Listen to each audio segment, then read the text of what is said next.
On nights like this, when the world grows quiet and the hours stretch long and unhurried, there is room to wander back to the very beginning. Before gods, before heroes, before the first spark of human imagination, there was only chaos, a darkness without edge or name, out of which the entire cosmos slowly breathed itself into being. Yet as vast as these myths are, spanning titans locked in brutal conflict, Olympian gods claiming their thrones, and mortal heroes rising to confront impossible tasks, they also whisper softly, reminding us that these stories have followed humankind like a lantern through the ages. Tonight, we move between those two worlds, the thunderclap of mythic creation and the quiet, gentle rhythm of a tale meant to settle the mind. We will walk from the birth of the universe to the fall of Troy, from the rebellions of gods to the fragile triumphs of mortals, guided always by the constant thread of fate, the force even Zeus himself could not outrun. This is the entire arc of Greek mythology, retold slowly, steadily, as though by firelight. Before we begin, I invite you to settle in, breathe deeply, and let the centuries unfold at their own pace. If you enjoy these journeys through ancient worlds, I invite you to subscribe to the channel and join our growing Midnight community.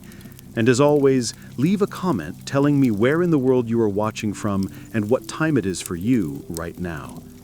It is always a pleasure to see how far these quiet stories travel. Let's begin. In the beginning, there was no Olympus, no earth, no sea, no sky. There was only chaos. And chaos was not the kind of chaos modern tongues describe. Disorder, confusion, frenzy. It was older than language itself. Chaos was a yawning void, a gaping nothingness without form or direction. It was not evil, nor good, nor even neutral. It simply was. From that ancient nothing came the first stirrings of existence. Gaia, the earth, vast and unshaking. Tartarus, the abyss beneath the earth, dark and dreadful. And Eos, the force of love and desire, the binding agent of all future creation. These were not gods as we think of them, not yet, but elemental truths given form. Then came Nyx, the night, clothed in a shadow so thick even chaos recoiled.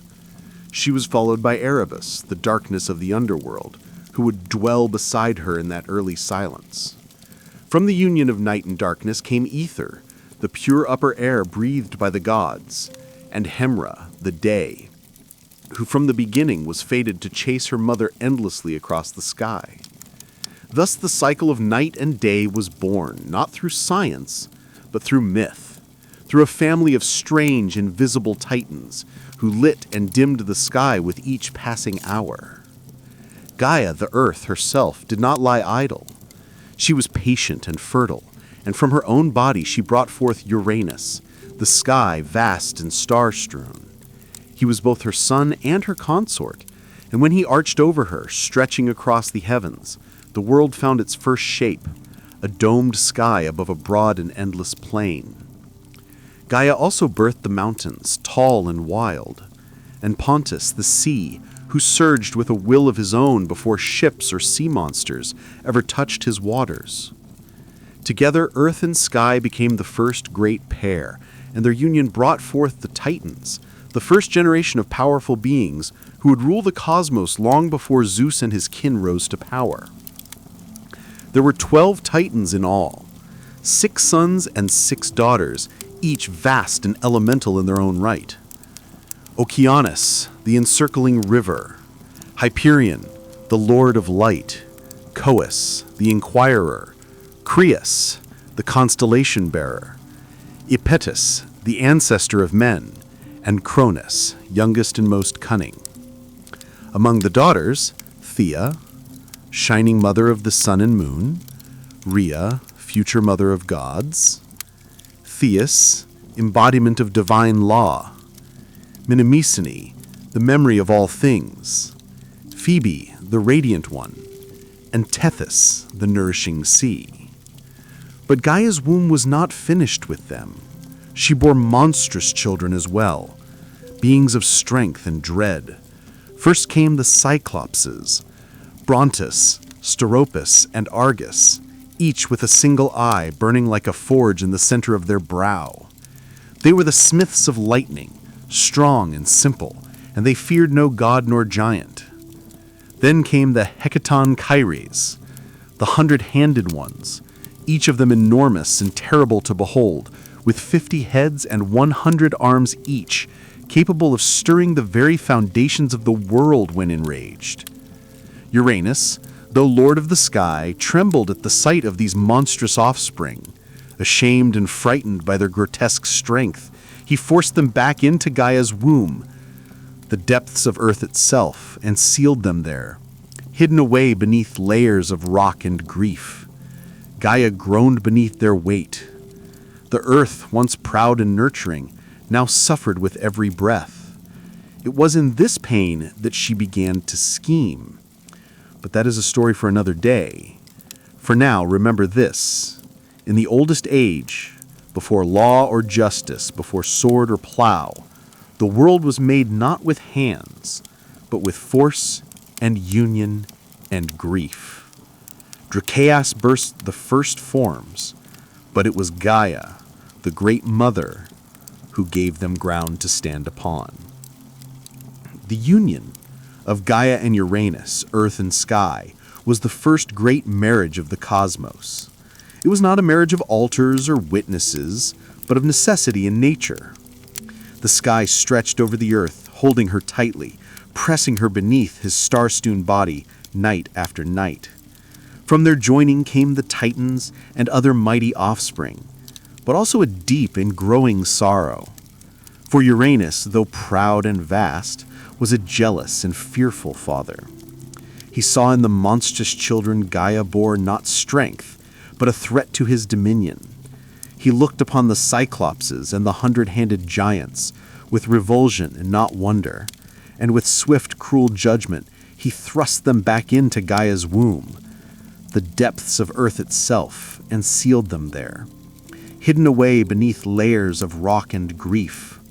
Gaia groaned beneath their weight. The earth, once proud and nurturing, now suffered with every breath.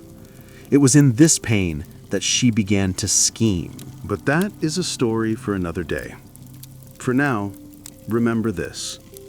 In the oldest age, before law or justice, before sword or plow, the world was made not with hands, but with force, and union, and grief. Chaos birthed the first forms, but it was Gaia, the great mother, who gave them ground to stand upon. The union of Gaia and Uranus, earth and sky, was the first great marriage of the cosmos. It was not a marriage of altars or witnesses, but of necessity and nature. The sky stretched over the earth, holding her tightly, pressing her beneath his star-stewed body night after night. From their joining came the Titans and other mighty offspring, but also a deep and growing sorrow. For Uranus, though proud and vast, was a jealous and fearful father. He saw in the monstrous children Gaia bore not strength, but a threat to his dominion. He looked upon the Cyclopes and the 100-handed giants with revulsion, not wonder. And with swift, cruel judgment, he thrust them back into Gaia's womb, deep into the belly of the earth, where no light reached and no voice could echo. Gaia groaned beneath their weight. It was not only the agony of bearing them within her again, but the betrayal of her consort, of Sky, who should have cherished their children as she did. Night after night, Uranus descended upon her, pressing down the heavens to meet the earth, blind to her pain and deaf to her grief. She could endure no longer. And so from her own flesh she fashioned a weapon, not of bronze or iron, for such things had not yet been dreamed, but a great sickle of unyielding flint, jagged as truth and sharp as vengeance. Then she went to her Titan sons, the firstborn and mightiest among her children, and laid bare her suffering. "Your father has wronged me," she said. "He has caged your brothers. He has silenced the womb that bore you. Who among you will aid me?" One by one they turned away, fearful of their father's might. Only Cronus, the youngest, the shrewdest, the one with watchful eyes and a patient heart, stepped forward. "I will do it," he said. "Give me the blade." So Gaia set the trap. She waited for Uranus to descend, as he always did, laying himself across her in the dark. And from the shadows, Cronus sprang. With a steady hand and no hesitation, he brought the sickle down upon his father. The sky shook with Uranus's cry as the blade bit deep, severing the source of his power. Cronus cast the blooded flesh into the sea, and from the crimson foam that rose upon the waves, something new was born. A figure of impossible beauty, terrible and irresistible in equal measure. From that white froth came Aphrodite, goddess of love and desire, who would later cause kings to fall and empires to burn. She stepped ashore at Cyprus, radiant and serene, untouched by the violence of her origin. But Gaia's vengeance did not end with blood. From the droplets that fell upon the earth sprang other beings, the Furies, cloaked in shadow and vengeance, who would haunt oathbreakers and kinslayers until the end of days. The giants, who in time would rise up against the gods themselves, and the Melanae, nymphs of the ash trees, guardians of the wild and the old ways. Uranus, wounded and dethroned, vanished into the heavens, leaving the world to his children. Before he fled, it is said he spoke a final curse, one that would ring through time like a bell. "Just as I was overthrown by my son, so too shall he be overthrown by his own son." It was not a prophecy he invented, but a truth. Gaia had already whispered, and Cronus heard it well. He took the sky throne and wrapped himself in power, but from the moment he grasped it, he began to fear what his father had warned. Thus ended the reign of Uranus, the first king of the cosmos, and began the age of the Titans. Yet already, in the womb of time, the next storm was stirring. With Uranus cast down, and the sky no longer pressed so tightly upon the earth, the world breathed anew. The Titans, freed from their father's yoke, now stood tall beneath the heavens. And Cronus, the youngest and most cunning among them, claimed dominion over all. He was not a god of chaos or cruelty, as his father had been in the end, but he ruled with a cautious and suspicious heart. The sickle he had used to bring down Uranus remained hidden, buried in the earth or cast into the sea, its blade remembered but not unseen. Like a secret sin, Cronus had delivered his mother from torment and his siblings from imprisonment. Yet from the very moment he sat the throne of the cosmos, his mind was troubled by the prophecy that had driven him to rebellion. The words of his dying father echoed through him like a second heartbeat, that he too would be cast down by his own child. So Cronus took a wife, as kings must. He chose Rhea, his sister, a Titaness of gentle strength and deep wisdom, though her name would one day be spoken in the same breath as pain. Hector.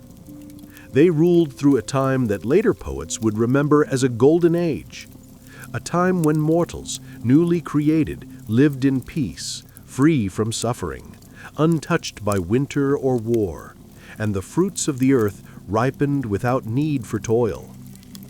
It was an age before kings had armies, before men built walls or worshipped temples, when justice moved unseen among humankind, and no one locked their doors.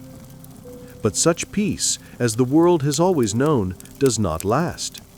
In time, Rhea began to bear children. and as each was born, Cronus remembered his father's curse. He did not hesitate. The moment Rhea placed each newborn in his arms, first Hestia, then Demeter, then Hea, Hades, and Poseidon, he opened wide his jaws and swallowed them whole.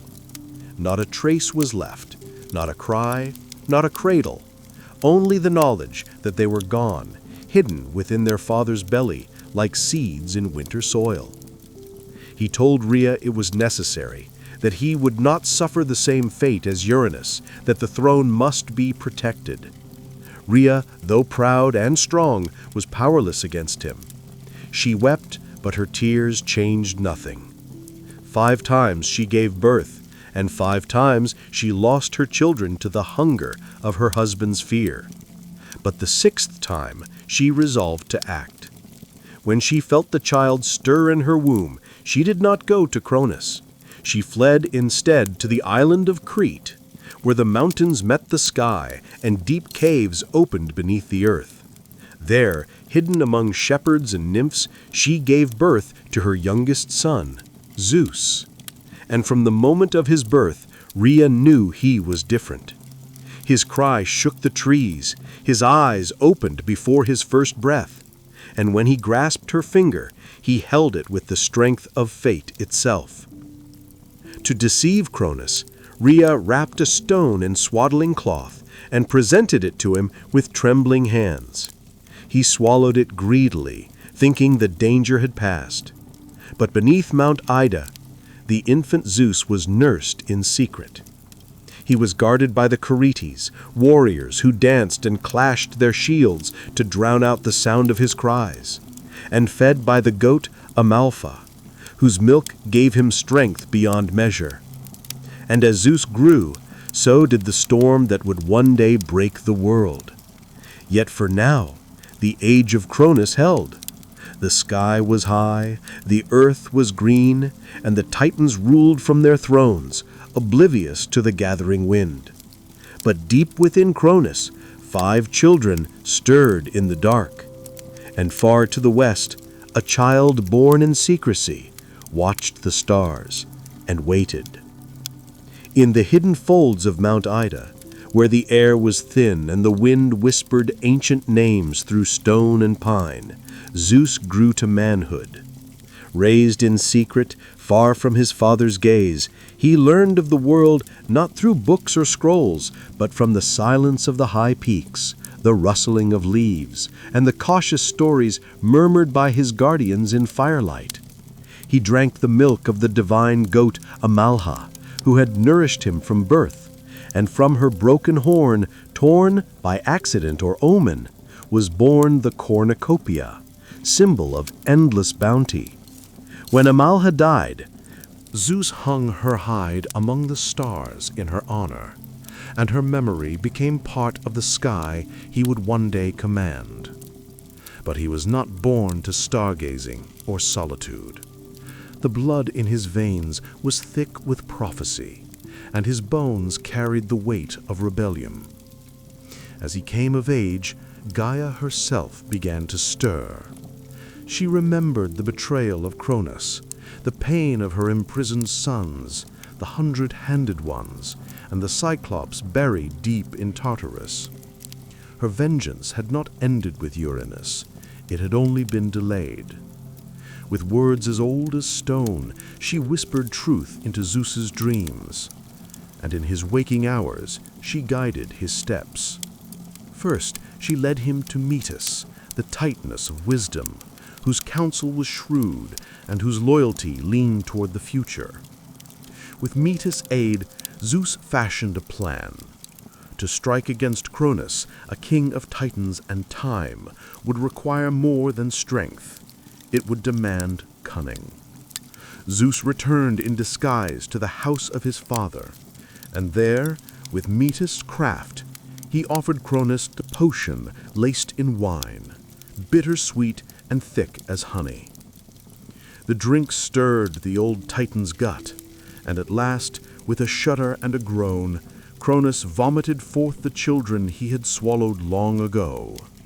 They came not as infants, but full-grown and gleaming, clad in the strength of gods, reborn into a world already poised for war.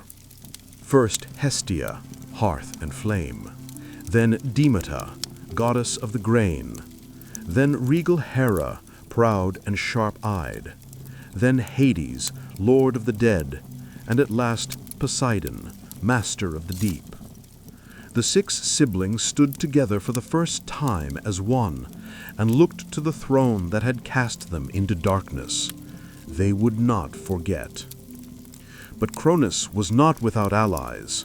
The Titans rallied to him, his brothers and sisters gathering atop Mount Orus, the old seat of power in the south. Oceanus remained apart, too old or too wise for blood feuds. But the others, Coeus, Crius, Hyperion, Iapetus, took up arms. So began the war the poets called Titanomachy, the clash of Titans and Olympians, a war that tore across the heavens and split the earth to its core. For 10 years the battle raged without end. The sky darkened with storm and smoke. Thunder and fire echoed across the mountains, and the world below, still young and silent, watched in dread as its masters fought for the right to rule. The Titans held Orus, tall and time-worn, while Zeus and his kin made their stand upon Mount Olympus, a peak still unscarred by war. The battles were terrible and unrelenting. Lightning tore open the skies, and tidal waves swallowed islands whole. Volcanoes bled fire, and winds howled like wolves. At times the war seemed endless, neither side able to land the final blow. But Gaia, ever watchful, knew that the balance could not tip without what had been long buried. She counseled Zeus once more. If he were to win, he must descend into Tartarus and free his monstrous uncles, the Cyclops and the Hecatonchires, whom Cronus had kept locked in chains out of fear. With his siblings beside him, Zeus broke the gates of the underworld and released the imprisoned powers.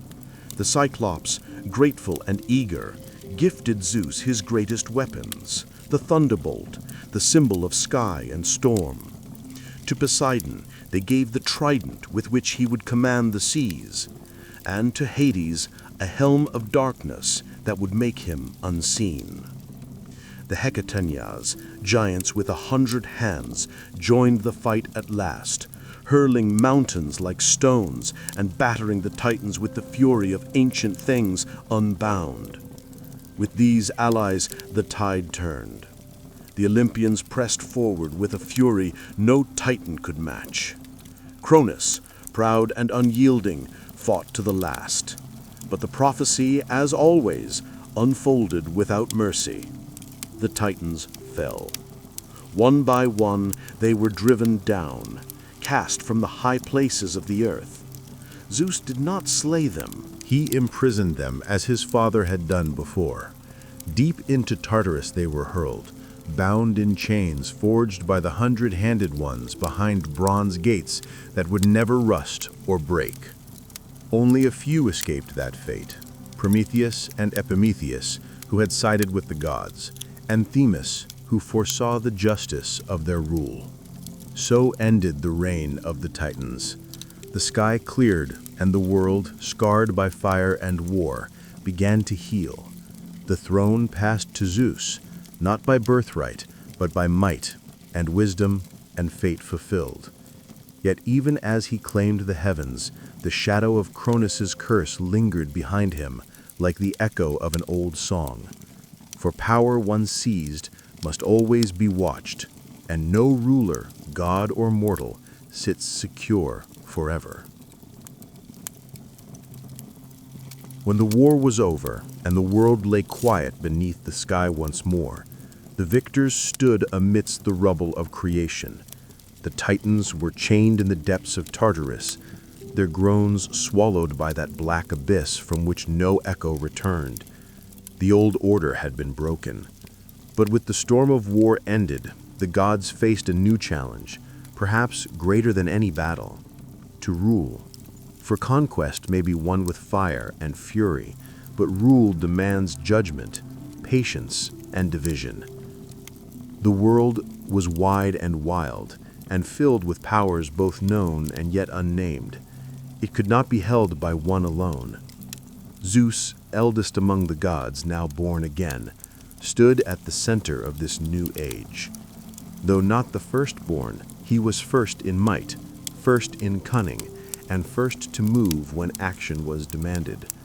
But the old laws, carved not on stone, but into the bones of the cosmos itself, did not grant him sole dominion. He had two brothers, both tempered by war and made strong in their own right: Poseidon, who had driven the sea to foam in his wrath, and Hades, who had worn the helm of darkness and moved unseen through battlefield and cavern alike.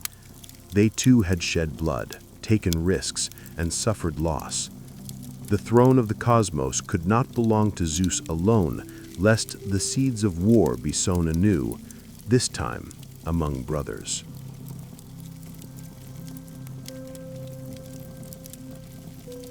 And so the three gathered, Zeus, Poseidon, and Hades, and cast lots to divide the realms of the world. Not through bickering or force, but by fate itself did the dice fall. This was no child's game. The casting of lots was sacred, guided by the same power that had spoken through Gaia's whispers and shaped the course of the Titanomachy. They threw the bones and waited. When they landed, the world was drawn into three great dominions. To Zeus fell the sky, the broad heavens, the air between stars and peaks. He became lord of thunder and rain, master of storm and cloud, and the undisputed king of Olympus. His voice would echo in thunderclaps, his fury would blaze in lightning, and the eagle became his herald, soaring high above all. To Poseidon fell the sea, deep and restless, full of mystery and monsters. He took the oceans, the rivers, and every spring that bubbled from the earth. With his trident, he could shatter cliffs and stir the tides to rage or calm. Beneath the waves, he built a palace of coral and gold, and there he ruled not only over fish and current, but over creatures older than time, sea serpents, leviathans, and things whose names had never been spoken aloud. To Hades fell the underworld, the land of the dead. It was not the prize most would have chosen, but Hades took it with quiet resolve. He ruled the shadowed realm with stern dignity, his kingdom hidden beneath the earth where the sun did not shine. There he became master of the shades, the judge of mortal souls, and guardian of wealth hidden in the deeps, gems, metals, and secrets lost to time. Though men feared his name and whispered it only when necessary, Hades kept the balance between life and death, and it was said he never once broke the laws he was sworn to uphold. The earth itself, Gaia's own flesh, was left as a common realm, shared by all. The mountains belonged to no one, the fields were roamed by mortals and spirits alike, and the forests grew wild under no single banner. It was a realm in between, where gods might walk and mortals might see them, but it was also where ambition brewed and where fate would continue to work its quiet will. Thus the world was ordered: sky, sea, and underworld. The three brothers, now kings in their own realms, swore not to war among themselves, lest the world break anew. They built their thrones and gathered their followers. On Mount Olympus, high above the clouds, Zeus called the gods to council. There, beside him, stood his sisters, Hera, proud and sharp as winter ice, Demeter, whose steps awaken spring, and Hestia, ever burning at the hearth of every home. And others came, new and old: Athena, born from wisdom and war; Apollo, golden and far-seeing; Artemis, silent and swift; Ares, bloody-handed; Hermes, fleet of foot and mind, Hephaestus, limping but brilliant, and Aphrodite, whose smile could unravel kings. It was the beginning of a new age, the age of Olympus. But though the thrones had been set and the realms divided, the world would not stay still for long. The gods, for all their power, were not immune to pride, nor love, nor rage. And the mortals, who now began to rise across the lands, would bring their own stories, their own wars, and their own share of sorrow. The heavens had been won, but peace is never simple when gods sit the throne. When the smoke of war faded, and the world was cast once more in sunlight, Mount Olympus became the seat of a new and glittering court. The Titans had ruled from Mount Othrys in the south, harsh, ancient, and wrapped in storm. But Olympus in the north stood higher still, its summit crowned in cloud and crowned in myth. The mountain was not merely a place, but a threshold, a place where sky met stone, where the mortal world ended and the divine began. It was here that Zeus, having claimed the heavens by fate and force, gathered the new pantheon of gods. The Olympian court did not mirror mortal kingdoms. There were no brick-paved roads leading to its gates, no heralds announcing guests, no armies stationed at its base. The gods needed no walls to guard them. The air itself served as their boundary, a veil too high for mortal breath. Olympus was said to have no storms, no snow, no decay. Its halls were of marble and cloud, its ceilings vaulted with starlight, and its corridors stretched wide enough for wind to wander freely. Here the gods walked not as shadows or omens, but in full form, radiant, terrible, and more alive than anything that walked the earth below. At the summit of Olympus stood Zeus, king of gods and men, seated upon a throne of thunder. He ruled not by brute strength alone, though his power was unmatched, but by the will of fate and the long memory of war. His voice carried like distant thunder. His eyes saw beyond clouds and time, and in his hand he carried the thunderbolt, the Cyclope's gift, the symbol of judgment, swift and final. But even he did not rule alone. Around him stood the others, each a pillar in the new order of the world. Hera sat beside him, not merely as wife, but as queen, sovereign in her own right. She was the goddess of marriage, of queenship, and childbirth, and the silent fury of a woman wronged.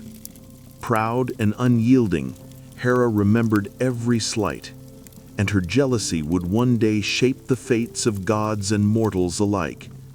Her crown was not one given, but earned, forged in the fires of betrayal and bound by the sacred oaths of Olympus. Demeter came next, the goddess of grain and growth.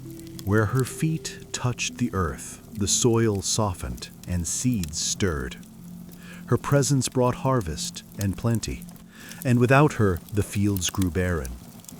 She did not sit high among the thunder and marble, but walked often in the world below, watching over the plowmen and mothers who whispered her name at dawn. She was older than most, quieter than many, but none doubted her power. Then there was Hestia, goddess of the hearth, the firstborn of Cronus and Rhea, and the last to be freed from her father's belly. She asked for no temple, no grand myths, no wars or lovers. She tended the eternal flame in the center of Olympus and watched over every home and hearth on earth. Her power was gentle but ever present, for as long as fire burned in a household, Hestia lived there too. The younger gods came in time, some born in Olympus, others delivered by strange means. Athena was first among them, born not of womb but of wisdom. When Zeus swallowed Metis, fearing her unborn child would surpass him, he thought the matter ended. But Metis did not die. She lived within him, whispering, scheming, crafting knowledge in the dark. One day, Zeus groaned in agony, and with a blow to his skull, Athena sprang forth, fully grown, clad in bronze, spear in hand, her eyes clear and sharp as flint. She became goddess of wisdom, strategy, and just war, a virgin warrior with no patience for frivolity. Apollo and Artemis came next, twins born of Leto, a Titaness who wandered long and weary to find a place to give birth. No land dared offer her sanctuary, for Hera's wrath was vast and vengeful. At last the floating island of Dolos accepted her, and there she bore her children. Apollo, golden-haired and bright, became the god of light, prophecy, music, and healing. His sister Artemis, swift in silver, was goddess of the hunt, of wild things and moonlight. Together they marked a new generation of gods, restless, radiant, and intimately tied to the mortal world. Then came Ares, god of war and slaughter, son of Zeus and Hera, but beloved by neither. He was strength without discipline, rage without cause, and though his name was feared, he was not often honored. War followed him like a shadow, and he gloried in its chaos, but he was often bested by cunning and wisdom. His opposite was Hephaestus, the lame god of the forge, master of craft and flame. Born of Hera alone or thrown from Olympus by Zeus, both tales are told, he found solace in metal, building wonders with hammer and fire. From his hands came armor, palaces, and automatons. Though limping and twisted, he was among the most indispensable of the gods.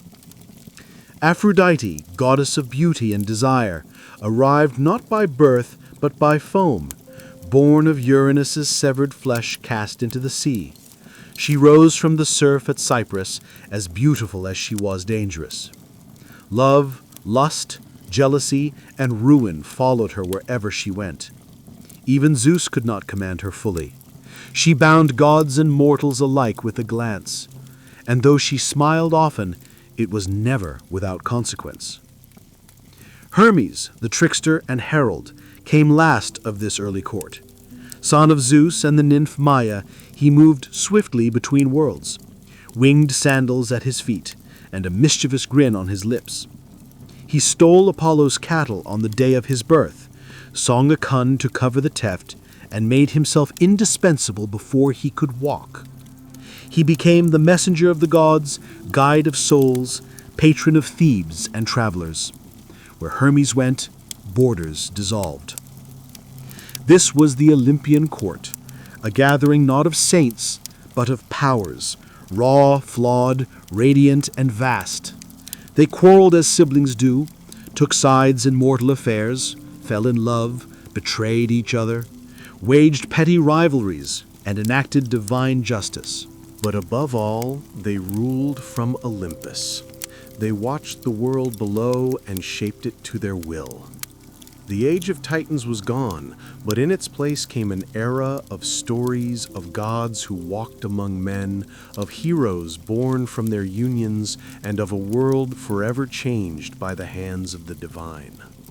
The world had its rulers now, but peace, as ever, was a fragile thing, and fate had not yet spoken its last word.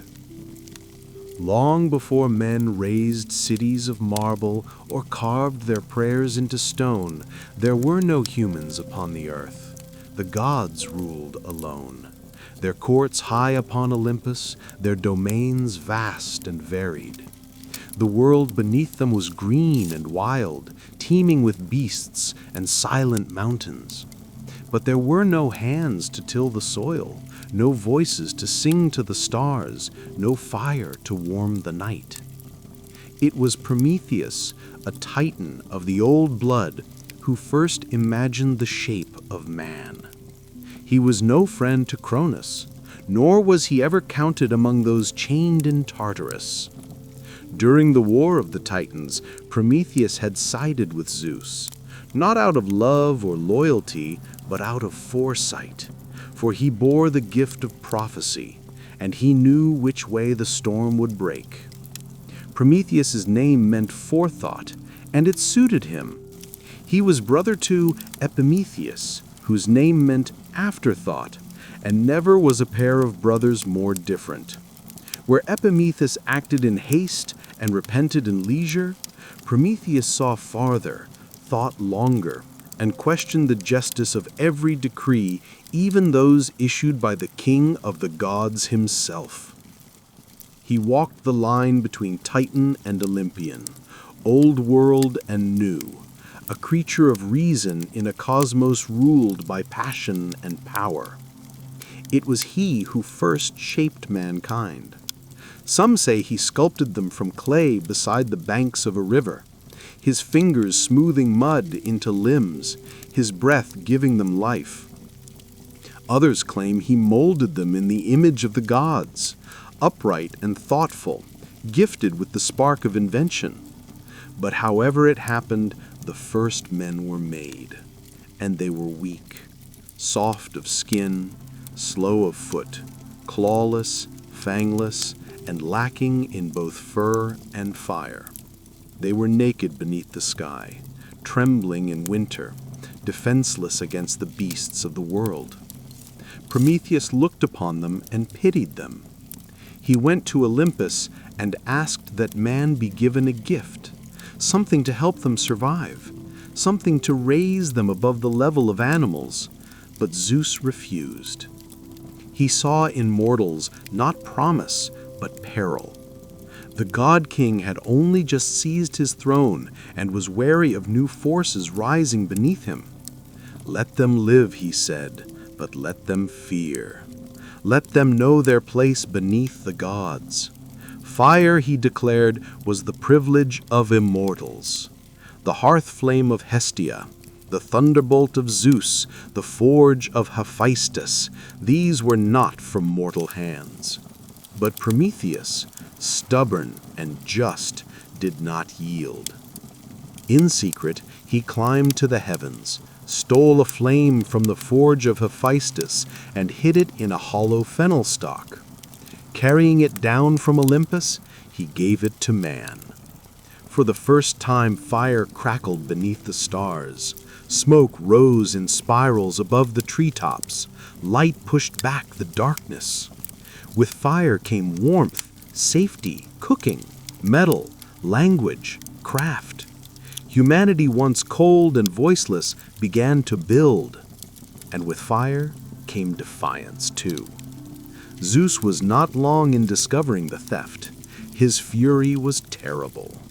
To punish mankind, he commissioned the gods to create a gift, though it was a curse in disguise.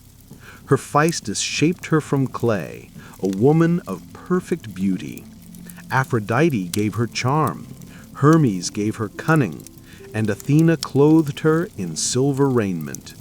Her name was Pandora, meaning all gifted, and she was given a sealed jar, mistranslated in later ages as a box, containing the sorrows of the world, disease, toil, grief, madness, envy, and death itself. Epimetheus, ever the fool, took her into his home despite Prometheus's warnings. And when Pandora, driven by curiosity, the final gift of the gods, opened the jar, the evil spilled out into the world like smoke from a fire too long confined. Mankind, who had known peace in their brief golden youth, now found themselves hunted by fate. Hunger gnawed at their bellies, war bled them dry, age stooped their backs. Only hope remained inside the jar. Some say by accident, others say by design, a flickering light amid the gloom. But Prometheus's punishment had not yet come. For the crime of defying Olympus, Zeus ordered him chained to a mountain at the edge of the world. Some say the Caucasus, others say a place lost to myth. There he was bound in adamantine chains, unbreakable and eternal. Each day an eagle, born of Typhon or sent by Zeus, would descend and feast upon his liver. Each night it would grow back, and each morning the torment would begin again. He was immortal, and so the suffering could not kill him.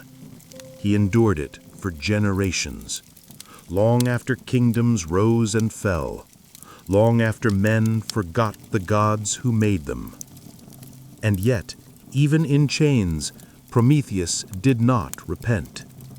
He knew a secret, a truth Zeus feared above all, that one day the king of the gods would fall, not by blade or rebellion, but by his own seed. It was this knowledge that protected Prometheus, for Zeus could not destroy him without first uncovering the name of the woman who would bear his doom. So the Titan waited, bound but unbowed, as men lit fires in the dark and told stories of the one who had dared to steal from the gods. The gods, for all their glory, were not alone in shaping the world. Beneath Olympus, on the soil that drank the rain and felt the sun's warmth, mankind struggled, rose, and fell again and again, their lives short and flickering beside the long memories of the immortals, still left a mark. And though Zeus ruled the skies and Poseidon stirred the seas, it was the deeds of mortals that filled the earth with both beauty and sorrow.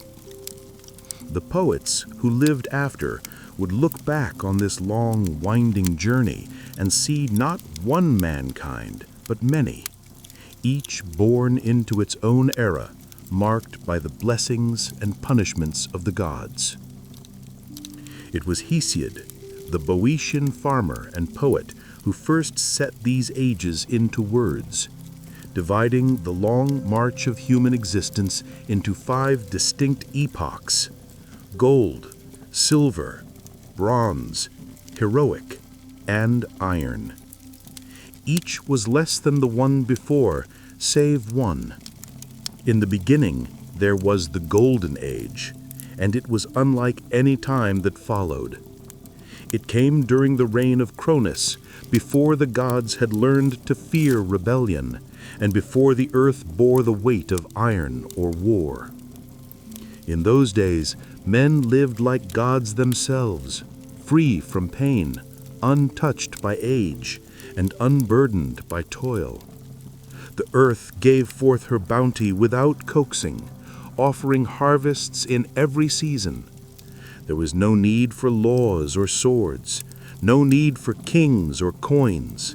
These early mortals knew no hunger, no sickness, no grief. When their time came, they did not wither or suffer, but died as if falling into sleep, their spirits becoming guardians, pure and watchful, wandering the world as kindly demones, protectors of justice and peace. Theirs was a life of harmony, and theirs was the closest any mortal would ever come to Eden. But the Golden Age passed, as all golden things do. With the fall of Cronus and the rise of Zeus, the Silver Age dawned, a time of beauty dimmer and souls less noble. These mortals grew tall and strong, living long lives, but they lacked the wisdom and restraint of the golden race. They lingered in childhood for 100 years, ignorant and pampered, only to grow into violent, arrogant men who refused to honor the gods or heed their decrees. They built no temples, gave no offerings, and mocked the laws of Olympus. For this, Zeus struck them down. Their spirits did not become guardians or watchful daimons, but faded into the underworld, pale and forgotten. Theirs was a race lost to pride and disobedience, a mirror of divine fear come true. Then came the Bronze Age, born of ash trees, the same trees used for spears and shields. These were not gentle men. They were creatures of war, mighty and hard. Their very flesh said to be forged from bronze. Their homes were bronze, their tools were bronze. Their hearts seemed cast from the same metal. They lived for battle and died by it, sowing the world with blood and ash. They were terrible to behold, but not evil, only driven by the rhythm of war drums and the clash of arms. They built no cities, wrote no poems, carved no statues. When they died, they left little behind but shattered swords and empty fields. Even the gods did not mourn their passing. They sank into Hades without echo or prayer.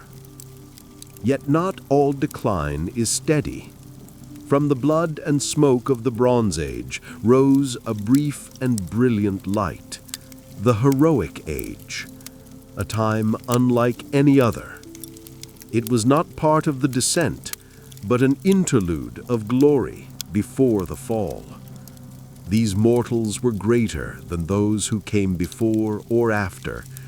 They were the demigods, the sons and daughters of gods and men. They built cities, sailed seas, and carved their names into the memory of the world.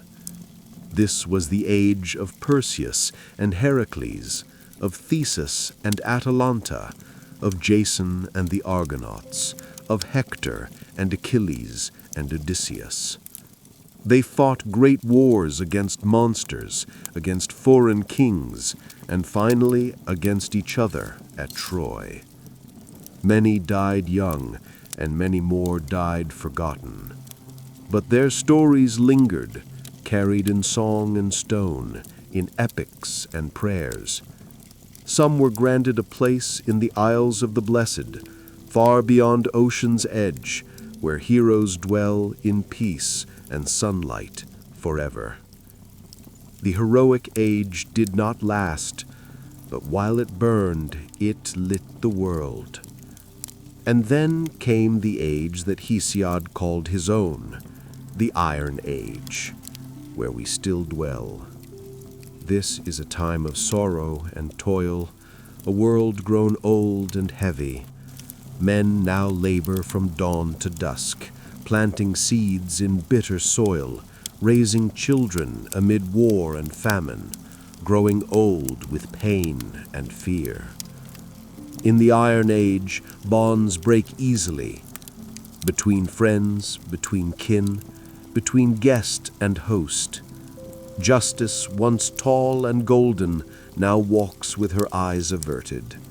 Lies are many, oaths are cheap, and the gods, if they still watch, do so with silence. In this age, mortals build towers but forget their ancestors. They chase gold and power and cut down the forests that fed them. It is an age of struggle, and it is said that one day even this will pass. One day the gods will turn their backs entirely.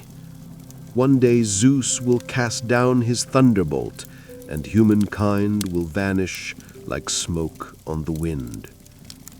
Yet for all that, the Iron Age endures. Men still build, still hope, still tell stories of a time when mortals were golden and gods walked among them. And perhaps that hope, fragile though it is the one gift Zeus did not take back when Pandora opened the jar. In the waning light between the age of gods and the age of men, there came a generation of mortals unlike those before or after, men born not from clay alone, but from divine blood and mortal wombs, shaped by both Olympus and earth. These were the heroes. Their lives were brief, their fates often cruel, but their names would echo through time like the rumble of a distant storm. Among the first and greatest of them was Perseus, slayer of monsters, founder of dynasties, and by blood and deed, the forerunner of all who would wear a hero's crown. Perseus's tale begins not in battle, but in prophecy and fear.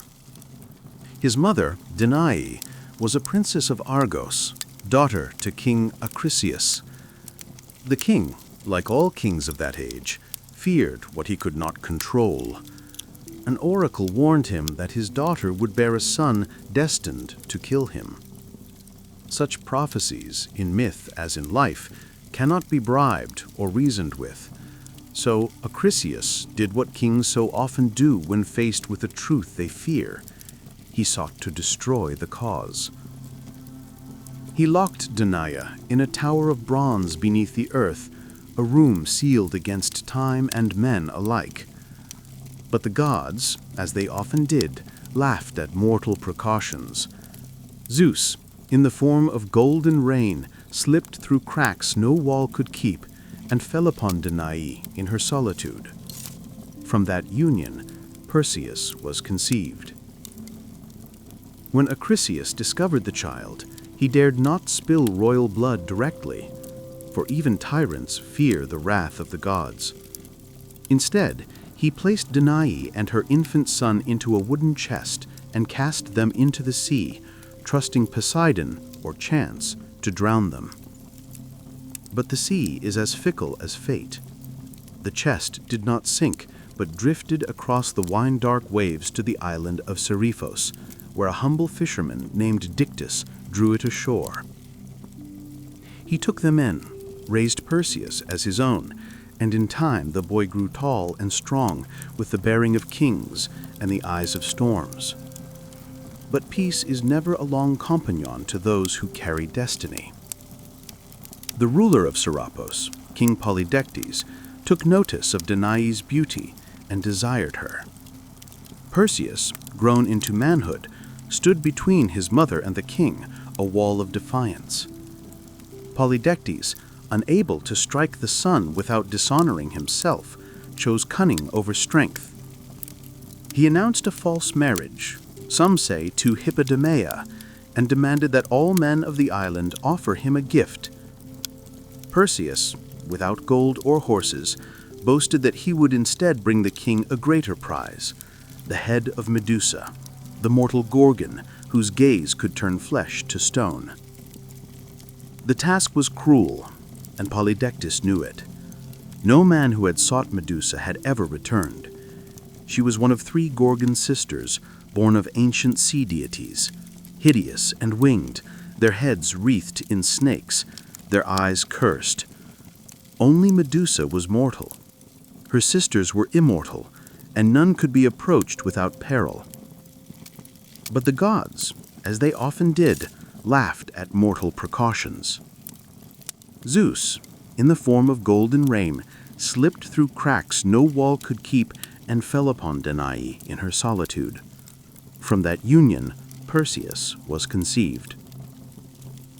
When Acrisius discovered the child, he dared not spill royal blood directly.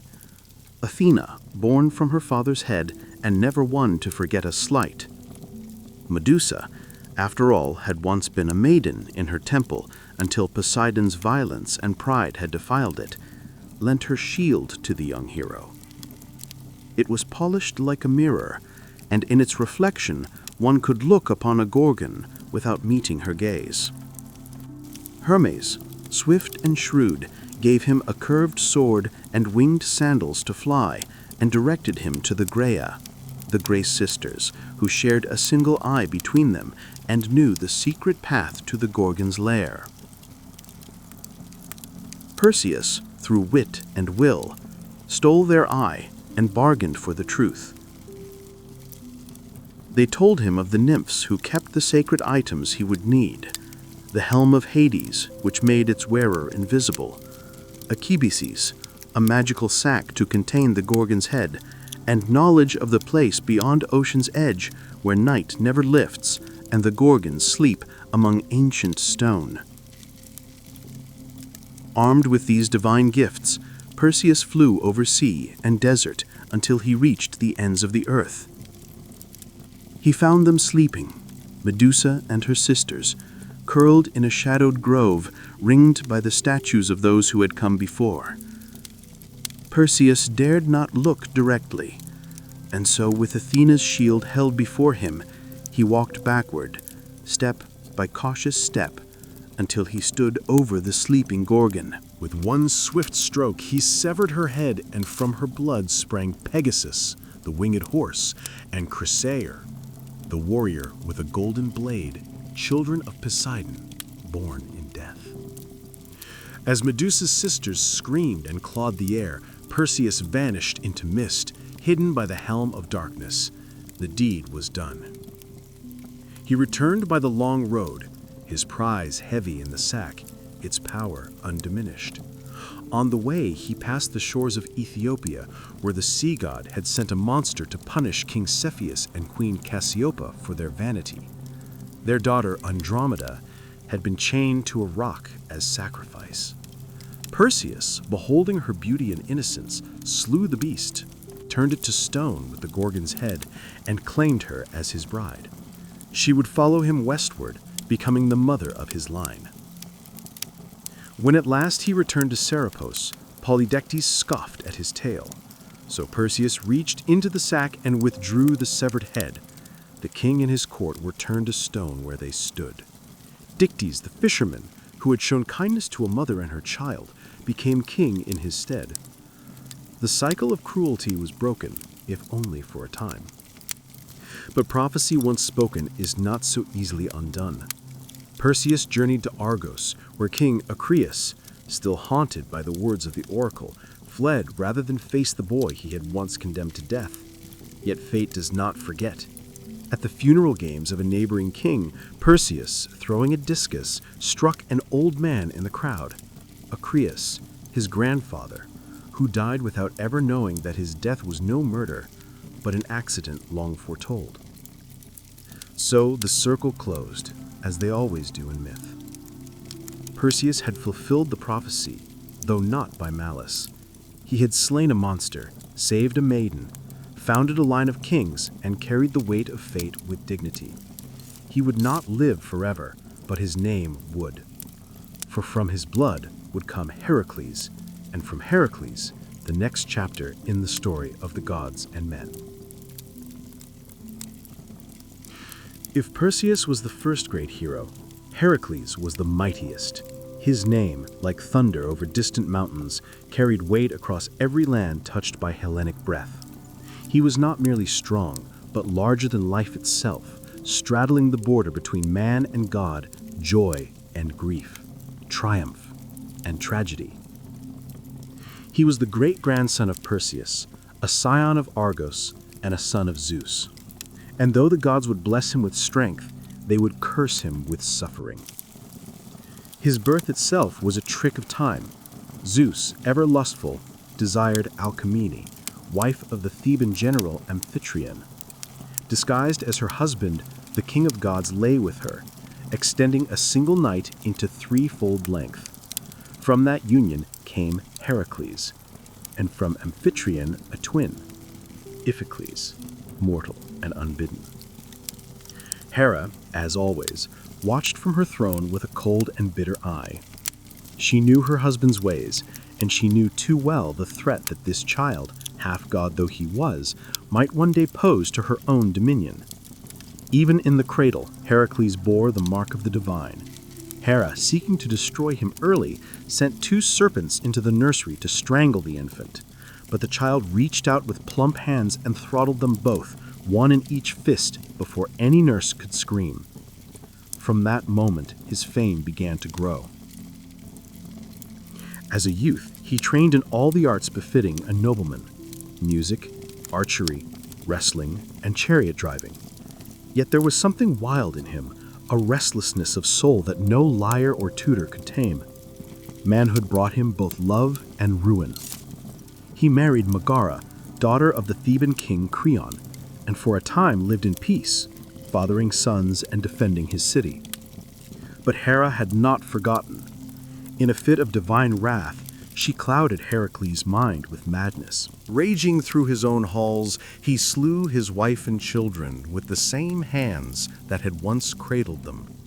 When the madness passed and his vision cleared, he beheld the blood and ruin of his own house.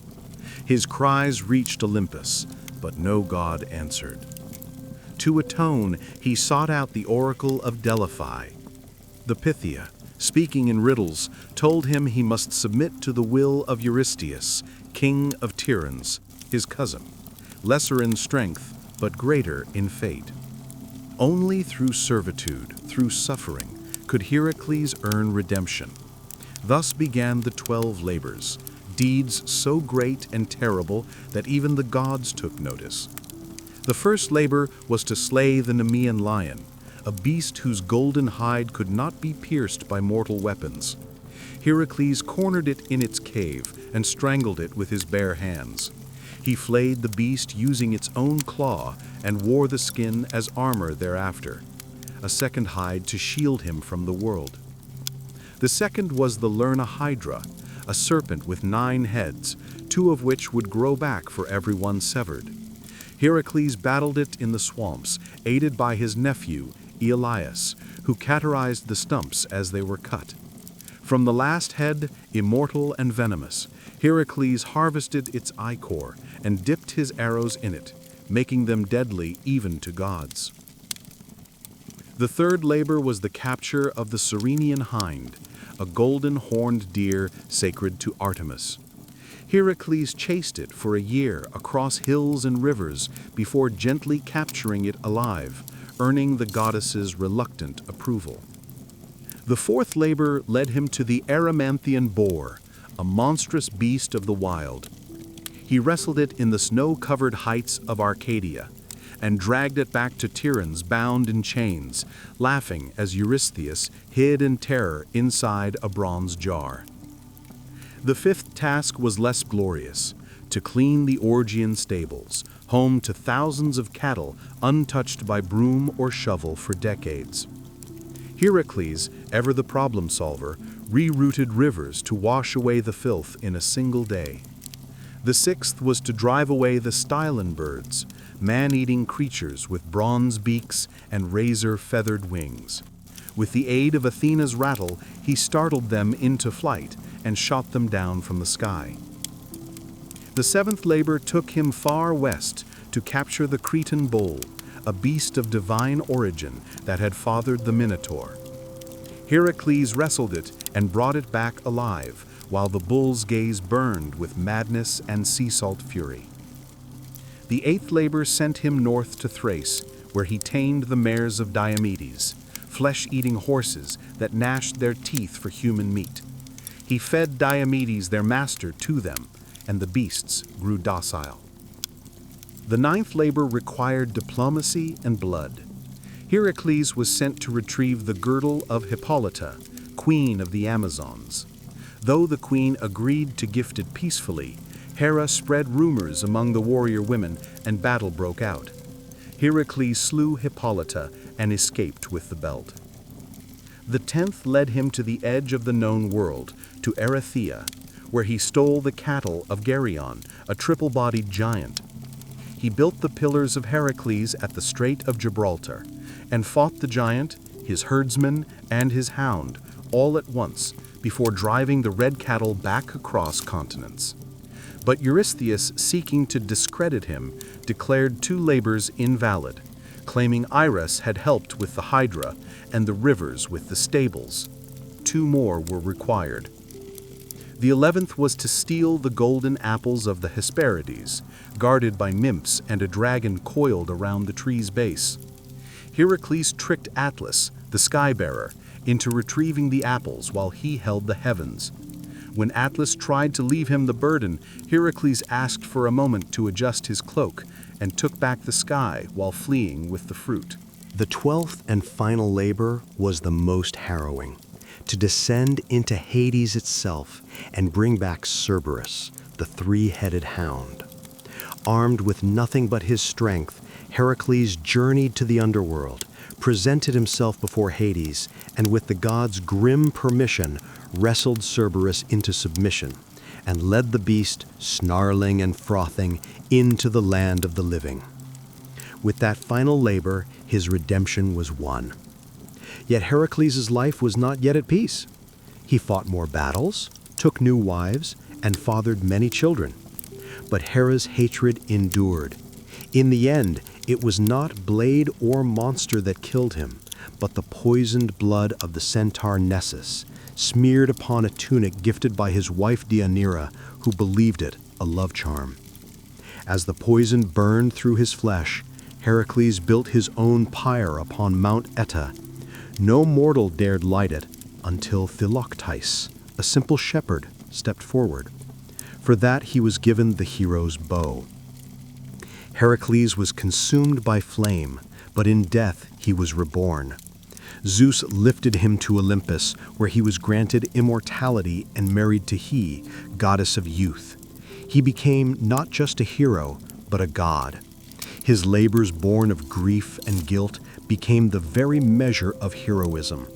Where others were remembered in story, Heracles was remembered in shrines, in games, and in the hearts of men who, though mortal, dared to dream of greatness. If Heracles was the greatest of Greek heroes, then Theseus was the most political, the most cunning, the most human. He was not merely a slayer of beasts or a breaker of curses. He was a builder of cities, a weaver of laws, and the founding spirit of Athens, the city that would one day name itself the cradle of civilization. His story is tangled with myth and memory, with the thunder of heroes and the whisper of politics. In him lived both brute strength and bright reason, the dual spirit of a nation that worshipped Athena with spear in hand and olive branch on the brow. Theseus was born of two fathers, King Aegis of Athens and Poseidon, god of the sea. His mother, Aethra, lay with both on the same night, one mortal, one divine. From this double union came a boy of destiny, raised far from Athens in the city of Troyan, unaware of the great blood in his veins. Before leaving, Aegis had hidden a sword and sandals beneath a heavy stone, telling Aethra that when the boy was strong enough to lift the stone, he would be ready to claim his birthright. In time, Theseus grew tall and sharp-eyed, restless in his limbs and mind. At 16, he moved the stone with a grunt and a grin and took up his father's tokens. Many would have traveled the easy road to Athens by sea, but Theseus chose the land route, the longer, more perilous way, for he believed that true kingship must be earned, not inherited. And so began the 6 labors of Theseus, not vast or godlike Heracles' trials, but earthy and intimate, each a monster of the road, a terror to the common man. He defeated Periphes, the club-bearer, taking his weapon as a symbol. He slew Sinis, who tied travelers to bent pine trees and tore them in two. He pushed Siren from the cliffs into the sea, ending the reign of a man who forced passers-by to wash his feet, only to kick them to their deaths. He overcame Cercion, the wrestler, by outmatching brute force with technique, and Procrustes, who made beds fit travelers by stretching or cutting them, found his own death in the same iron frame. Theseus did not just survive, he cleaned the land as he passed through it, paving the way for Athens itself to rise. When he arrived in Athens, King Aegis did not recognize him.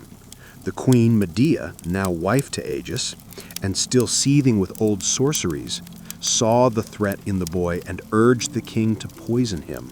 But Theseus presented the sword and sandals, and at the last moment, Aegis cast the cup aside, embracing his son before all the court. Joy, of course, never lingered long in myths. Trouble was already stirring in the east. For years, Athens had suffered under a bitter tribute.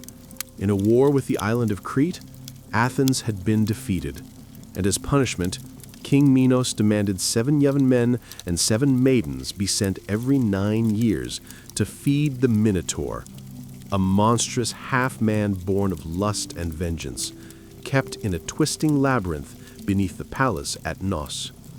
This creature had been born from Minos' pride. When Poseidon sent a bull from the sea, Minos was meant to sacrifice it, but instead he kept it for himself. In punishment, the gods cursed his wife, Pasiphae, to fall in love with the beast.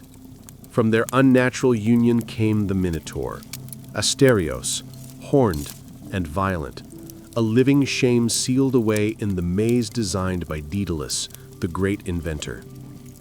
Theseus, learning of the tribute, volunteered himself among the chosen. He would go not as a lamb to slaughter, but as a hunter into the lair. Before departure, he promised his father that if he succeeded, he would return with white sails upon his ship.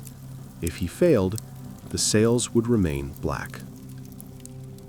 Upon arrival in Crete, fate turned again.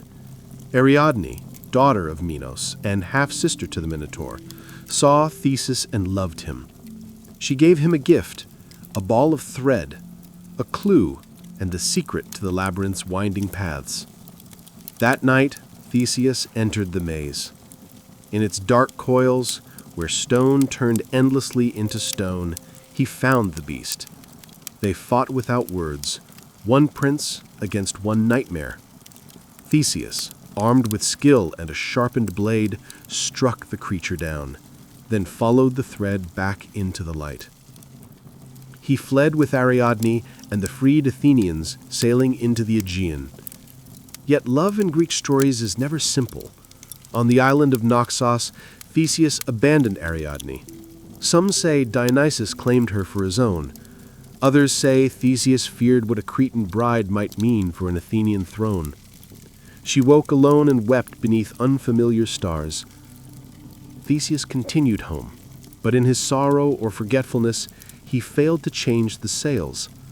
From the cliffs of Athens, King Aegeus saw black on the horizon and believed his son dead. Grief-stricken, he leapt into the sea, which still bears his name, the Aegean. Now King Theseus did not rest. He unified Attica, the region around Athens, binding its villages into one city-state. He established festivals and games, temples and laws. He was a hero of governments as much as of combat. He ventured again and again into myth, fighting alongside Heracles against the Amazon, journeying to the underworld with Pirate his reckless friend, to steal Persephone herself from Hades. That journey ended in failure. Pyrrhus was swallowed by the earth, and Theseus was trapped upon the chair of forgetfulness, his memory eroded by the air of death. Only Heracles, on his own journey, tore him free. But time as ever turns. In the end, the Athenians, tired of kings and haunted by new heroes and new philosophies, drove Theseus into exile. He fled to the island of Skyros, where he was betrayed by a jealous king and cast from a cliff. His bones would later be retrieved by the Athenians and buried in honor. But at the time of his death, he was alone. No crowd, no crown, no chorus. And yet his legacy endured. Where Heracles symbolized the strength of the body, Theseus embodied the strength of the polis, the city, the law, the people bound by more than blood. Athens would rise on his shoulders, and though it would worship Athena, it would remember the king who built its bones. Long before Troy burned, and long after the Titans fell, there came a voyage unlike any other, a quest that crossed continents and gods, bound heroes into brotherhood, and ended in betrayal and exile. It was a tale of dragons and oaths, of kings usurped and thrones reclaimed. And at the center of it all was Jason, a prince exiled in childhood, a hero groomed not by war or prophecy, but by the long, slow fire of vengeance. His tale began in Iolcus, a coastal kingdom in Thessaly. Jason's father, Aeson, had been usurped by his own brother Peleus, a man who worshipped no law but power. Fearing the boy who might one day rise against him, Peleus sought to kill Jason at birth, but Aeson, forewarned, sent the infant away, smuggled from court and raised in secret by the wise centaur Chiron, who had trained Achilles, Asclepius, and other sons of fate. Jason grew strong in the wild, fed on honey and knowledge, his limbs hardened by hunting, his mind by songs of kings who had fallen and risen again. Years passed. Jason returned to Iolcus, a man clad in a single sandal, for as he crossed the river Ananarus, he had lost one in the muddy current while carrying an old woman across. The woman, of course, was Hera in disguise, testing the young hero. When he entered the city, Peleus saw the one-sandaled stranger and turned pale, for the oracle had once warned him, "Beware the man who comes with one shoe." Jason, bold but not foolish, did not draw a sword or raise a cry. He spoke plainly. He was Aeson's son and rightful heir. Peleus, too shrewd to strike openly, feigned welcome and offered a test. "If you wish to be king," he said, "then prove yourself worthy. Retrieve for me the golden fleece from the far land of Colchis. Bring back that ancient prize, and I will yield the crown." The ram had flown him across the sea, and when Phrixus reached safety in Colchis, he sacrificed the beast in gratitude. Its fleece, gold as fire, was nailed to an oak in a sacred grove, guarded by serpents and shadow, watched over by King Aeetes, son of the sun god Helios. No Greek had ever gone there and returned. But Jason accepted the challenge. He summoned the greatest heroes of his time to join him, and they came not as soldiers, but as volunteers, each seeking glory. Heracles came, and Orpheus with his lyre, Atalanta the huntress, Castor and Pollux the sons of Zeus, Meleager, Theseus, Zetes, and Calala, winged sons of the north wind, 50 heroes in all. Together they boarded a ship named Argo, built by Argus under Athena's guidance. In its prow she set a piece of sacred oak from Dodona, a timber that could speak in prophecy. The ship itself was a character in the tale, whispering warnings and guiding fate. They sailed east, past shores and tempests, into legend. Their first trials were not of monsters, but of men. On Lemnos they met a land ruled by women who had slain all their husbands. There Jason lay with Hypsipyle, queen of the isle, and begat sons he would never see grown. In Thrace they encountered the blind seer Phineus. Tormented by the Harpies who fouled his food, the winged Boreads drove the creatures off, earning Phineus's prophecy, a path through the deadly clashing rocks, 2 cliffs that slammed shut like jaws upon any who tried to pass. At Phineus's advice, they released a dove. It flew through and lost only a single tail feather. The Argo followed at full speed, and the rocks caught her stern, but just barely. From then on, the passage remained still. The sea, it seemed, respected those who dared. At last they reached Colchis, a land of fire and iron. King Aeetes did not kill them on sight. Jason was a stranger, and in that ancient world strangers were sacred. But Aeetes agreed to grant the fleece only if Jason completed 3 tasks. Yoke fire-breathing bulls, plow a field with them, sow it with dragon's teeth, and then defeat the warriors who would rise from the soil. These were not tests of courage, but of impossibility. It would have ended there had the gods not intervened. Eros, at Hera's urging, struck Medea, daughter of Aeetes, with an arrow of love. She was a priestess of Hecate, versed in herbs and poison, untouched by men, cold as moonlight. But at the sight of Jason, her heart betrayed her. She gave him a potion to shield him from flame, taught him to hurl a stone among the earth-born warriors so they would turn on one another, and at yoke fire-breathing bulls, plow a field with them, sow it with dragon's teeth, and then defeat the warriors who would rise from the soil. These were not tests of courage, but of impossibility. It would have ended there had the gods not intervened. Eros, at Aeetes' urging, struck Medea, daughter of Aeetes, with an arrow of love. She was a priestess of Hecate, versed in herbs and poison, untouched by men, cold as moonlight. But at the sight of Jason, her heart betrayed her. She gave him a potion to shield him from flame, taught him to hurl a stone among the earthborn warriors so they would turn on one another, and at last led him to the fleece itself, guarded by a serpent that never slept. Medea sang spells, and the beast sank into slumber. Jason seized the fleece, brilliant and soft as molten gold, and fled with Medea into the dark. Aeetes pursued them with ships, but the lovers had bought time with blood. Medea had taken her young brother, Absyrtus, cut him into pieces, and scattered them in the sea, forcing her father to stop and gather the limbs for burial. The Argo slipped away, stained by crime and magic. Their return was a wandering, past Scylla and Charybdis, through lands of danger and delay. At length they returned to Iolcus, but Peleus refused to yield the crown.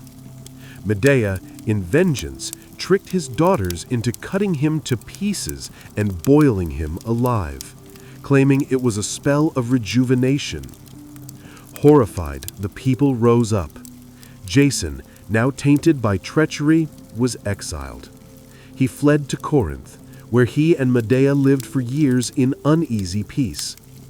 But Jason, ever seeking legitimacy, cast Medea aside and chose a Corinthian princess for marriage. Medea, wronged and vengeful, unleashed a fury no man could endure. She poisoned the bride's gown, burning her to ash, and murdered her own sons by Jason. Then she fled, carried away in a chariot drawn by dragons, a gift from her grandfather Helios.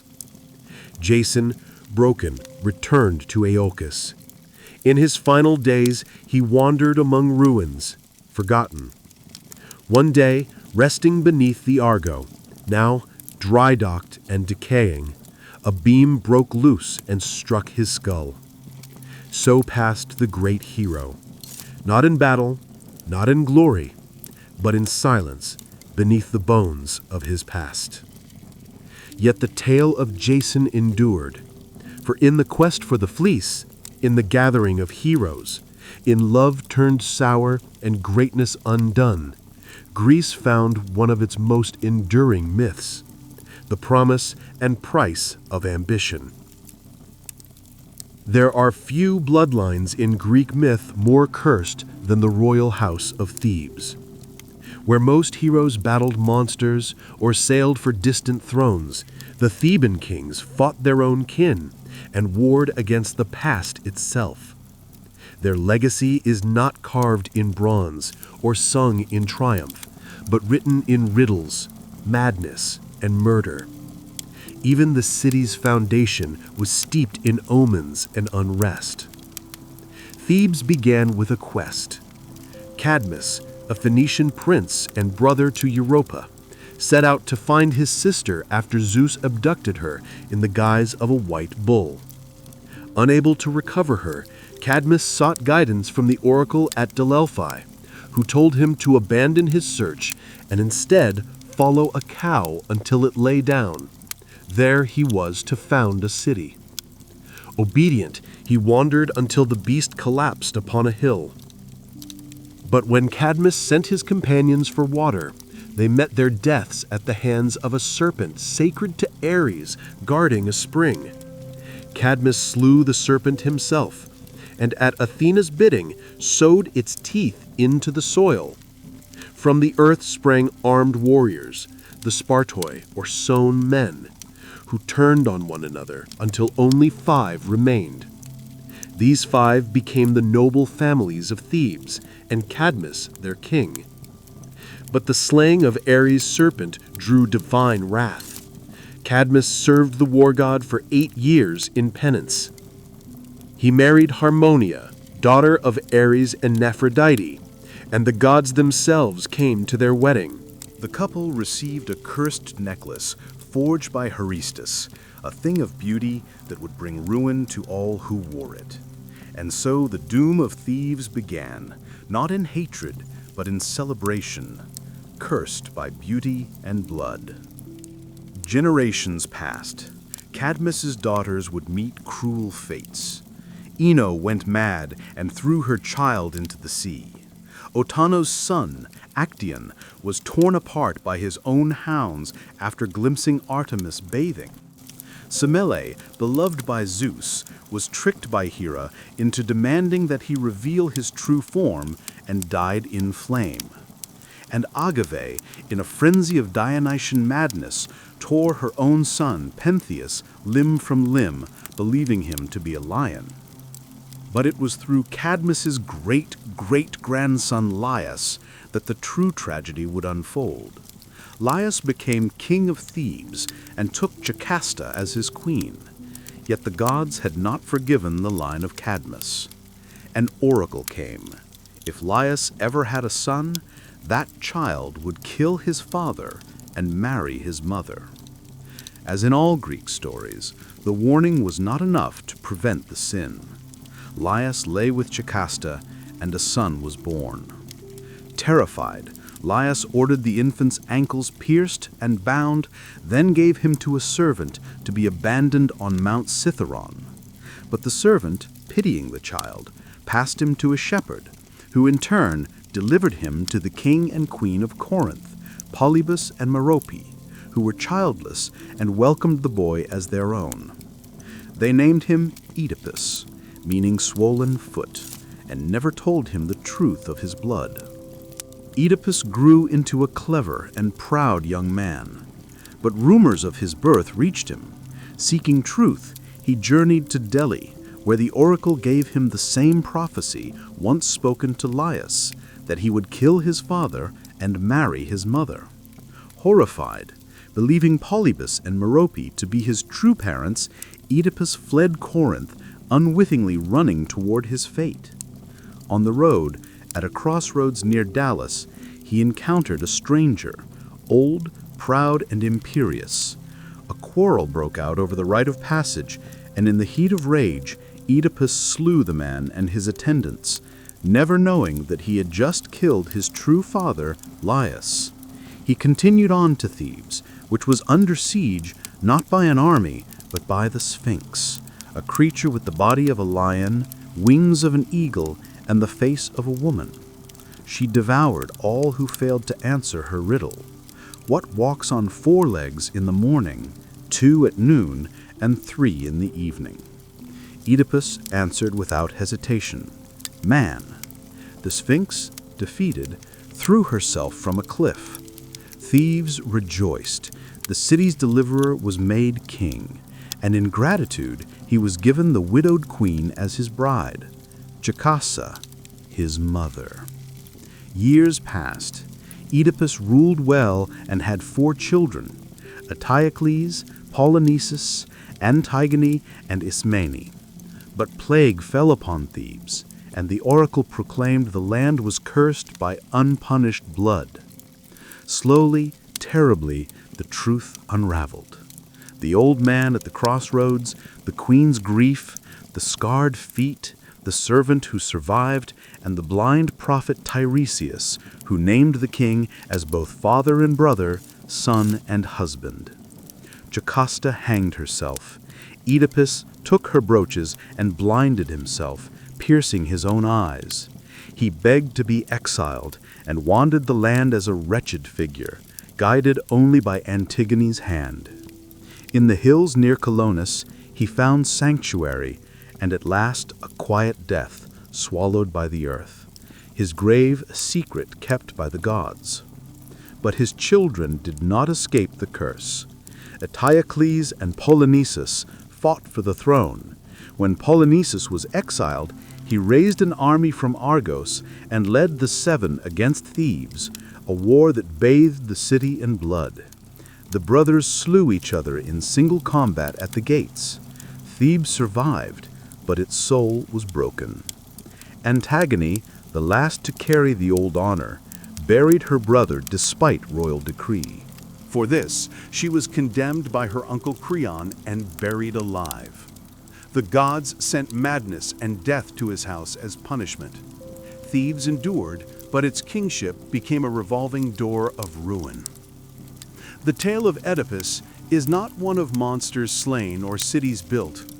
It is a tale of fate, of how a man may do all he can to outrun a prophecy and still run straight into its arms.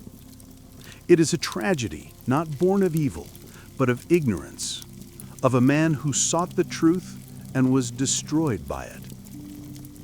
The house of Thebes, for all its glory, was built upon the bones of serpents and riddles. And no riddle, no matter how cleverly answered, can change the will of the gods. Of all the wars that ever ravaged mortal soil, none would echo louder than the one fought for a woman's face. A war of oaths and pride, of beauty and betrayal, of gods and kings, and the fall of empires. It began not with spears or fire, but with a wedding, one that all the gods were invited to, save for one. Eris, goddess of discord, was not welcome at the marriage of Pelus and Thetis. The sea nymph fated to bear a son greater than his father. In her fury, Eris cast into the feast a golden apple inscribed with 3 words that would shatter kingdoms: to the fairest.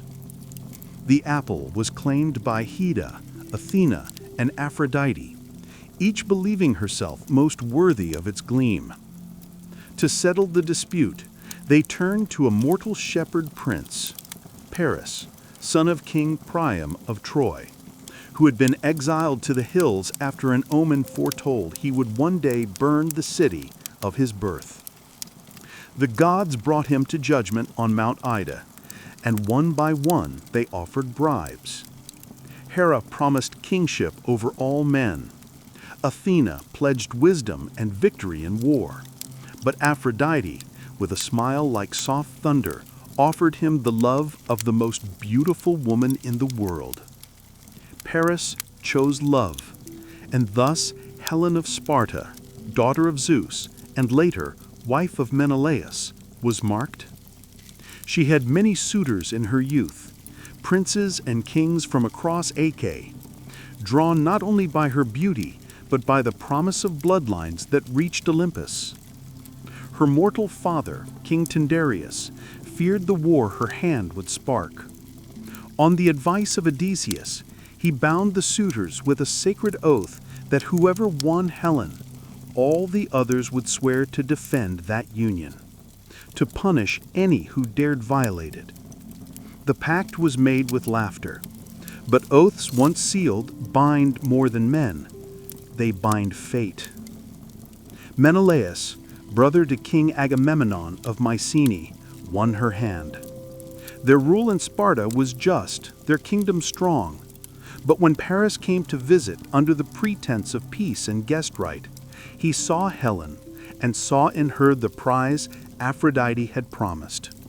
Whether she went with him willingly or was taken remains a matter of song and shadow.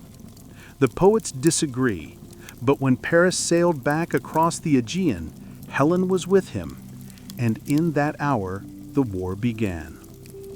Menelaus raged. He called upon the oath, and all who had sworn it answered. Odysseus of Ithaca, clever and reluctant. Nestor, the old sage of Pylos. Ajax the Greater, son of Telamon, towering and grim. Ajax the Lesser, swift and fierce. Diomedes of Argos, brave and battle-hungry. Idomeneus of Crete, stalwart and steady. From all the corners of Hellas they came, kings, princes, and warlords. Only two held back. Odysseus, who pretended madness, sowing salt into his fields until a clever envoy placed his infant son before the plow, and Achilles, son of Thetis, who was hidden by his mother among the daughters of Lycomedes, dressed in silk to escape a fate she foresaw.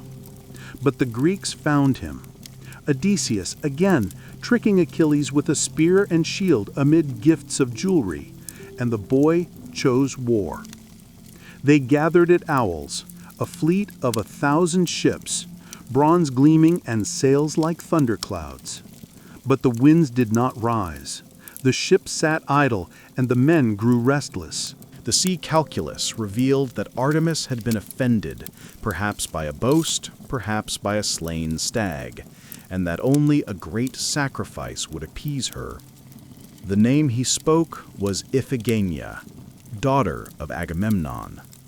There are stories of lies told to bring her to Alice under the guise of marriage to Achilles, of her weeping mother Clytemnestra, of the moment the blade fell, or of a last-moment rescue, with Artemis spiriting the girl away and replacing her with a deer.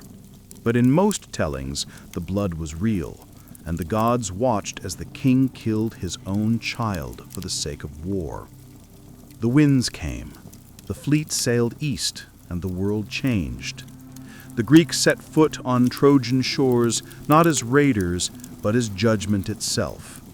For 10 years they would camp beneath the walls of Ilium, the great city ruled by Priam, defended by his sons, Hector, noble and doomed, Paris, beautiful and weak, Deiphobus, Helenus, and the others. The gods chose sides. Hera, Athena, and Poseidon stood with the Greeks. Aphrodite, Ares, Apollo, and Artemis favored the Trojans. Only Zeus tried to stay above it, but even he would bend, pulled by fate and family. This was not yet the war of Homer's Iliad, which would begin in the 10th year, but the war itself had already begun, not merely with spears and walls, but in the burning of oaths, in the breaking of trust, and the sacrifice of daughters, and the judgment of gods. It was a war born not only of love, but of pride, of divine rivalry and mortal vanity, of old curses and deeper fears.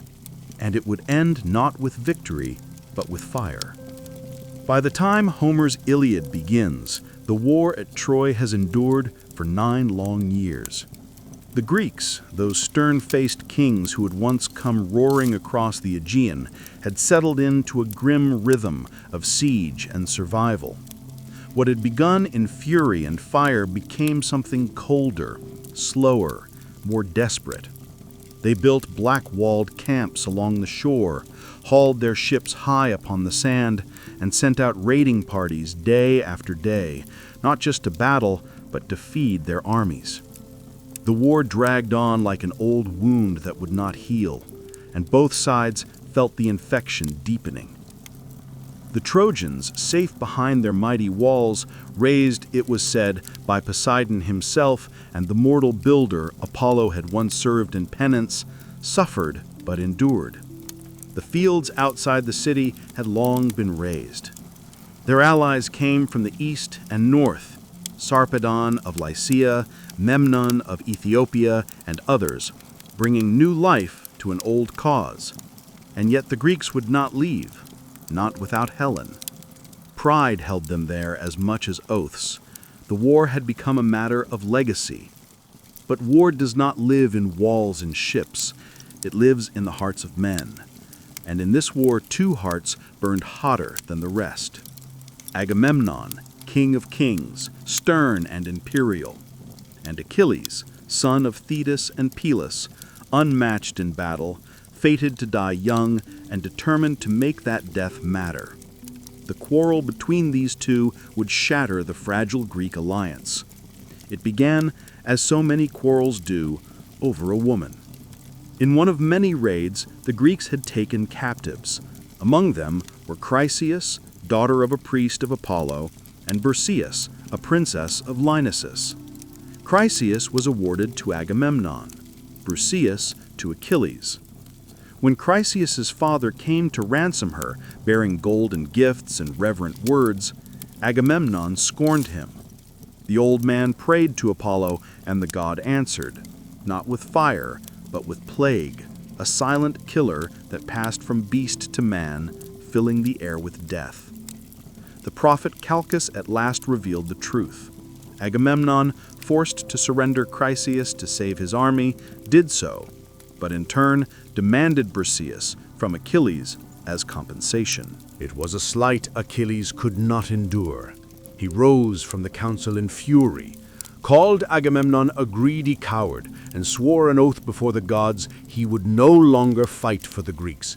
Let them bleed without him. And so he withdrew to his tent.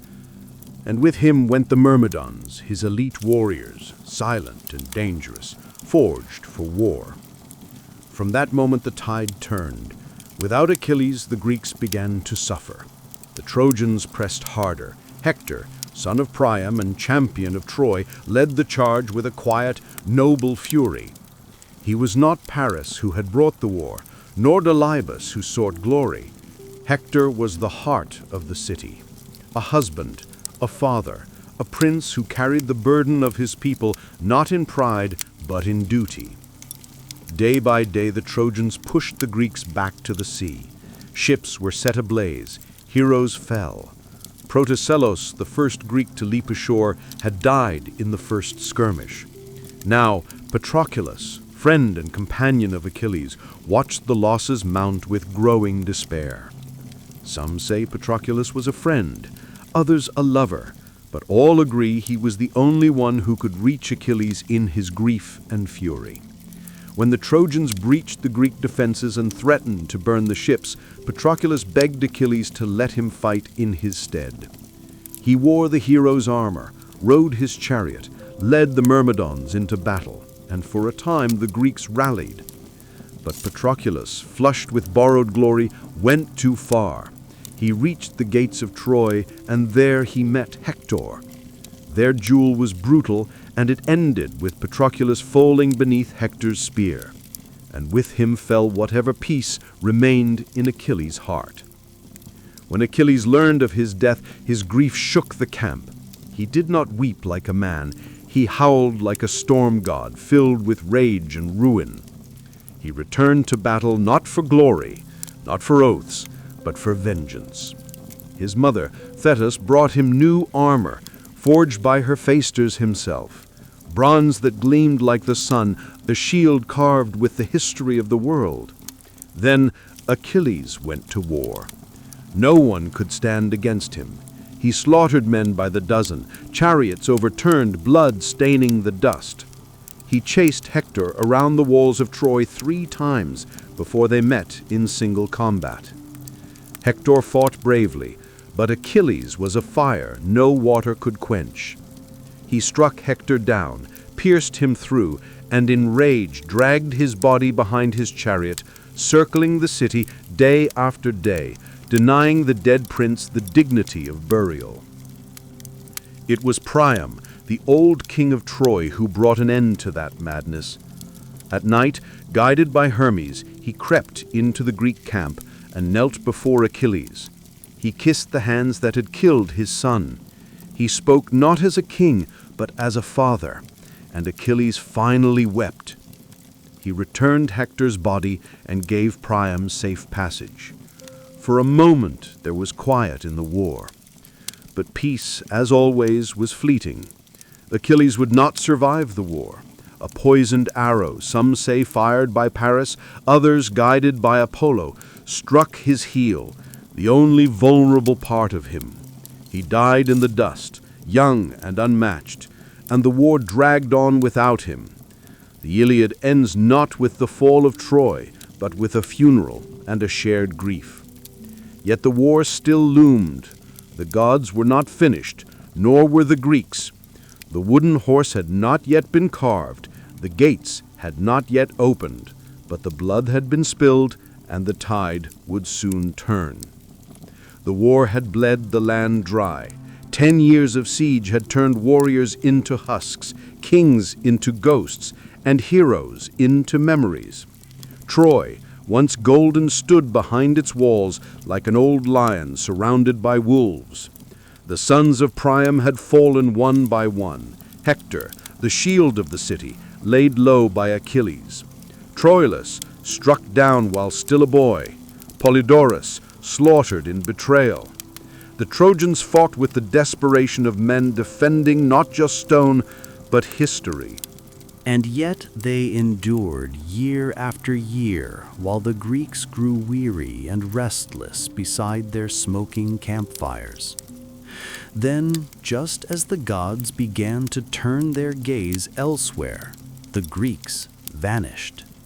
At dawn, the Trojans climbed their towers and saw no sails upon the sea. The ships were gone. In their place, on the plain outside the Scaean gate, stood a colossal wooden horse, tall as a temple, its flank stitched from smooth planked cedar, its mane carved in honor of Poseidon. No soldiers stirred, no weapons clashed. The war, it seemed, had ended in silence. Troy did not rejoice easily. Priam, old and cautious, questioned what he saw. Others urged caution. But it was Sinon, a cunning Greek left behind, who broke the city's fate wide open. Pretending to be a deserter, he spun a tale so clever it might have come from Odysseus's own mouth. The horse, he said, was an offering to Athena, a peace token left behind after the Greeks had sailed away. If the Trojans brought it into their city, it would guarantee their dominance for generations. But if they dared destroy it, ruin would follow. Only Laocoon, priest of Poseidon, spoke the truth. Beware Greeks bearing gifts, he warned, and hurled a spear into the side of the horse. The wood groaned. Something shifted within. But in that moment, as if the gods themselves had tired of warning men, a pair of sea serpents, great and coiled, with eyes like burning coals, rose from the surf and crushed Laocoon and his sons in their coils. The people, seeing this, called it a sign. Troy had refused the gods' gift once before. They would not do so again. With ropes and wheels, with cheers and hymns, they brought the horse inside their walls. That night, while the city feasted and the fires died down to embers, a trapdoor in the belly of the beast opened with a groan like thunder. Out came Odysseus, Menelaus, Neoptolemus, Diomedes, and others, hand-picked for cruelty and cunning. At the same hour, the Greek fleet, hidden on the nearby isle of Tenedos, returned silently under cover of night. Troy slept. What followed was not war, it was slaughter. Neoptolemus, the son of Achilles, stormed through the palace like a black wind. He killed Priam at the altar of Zeus, the old king's blood soaking the stones.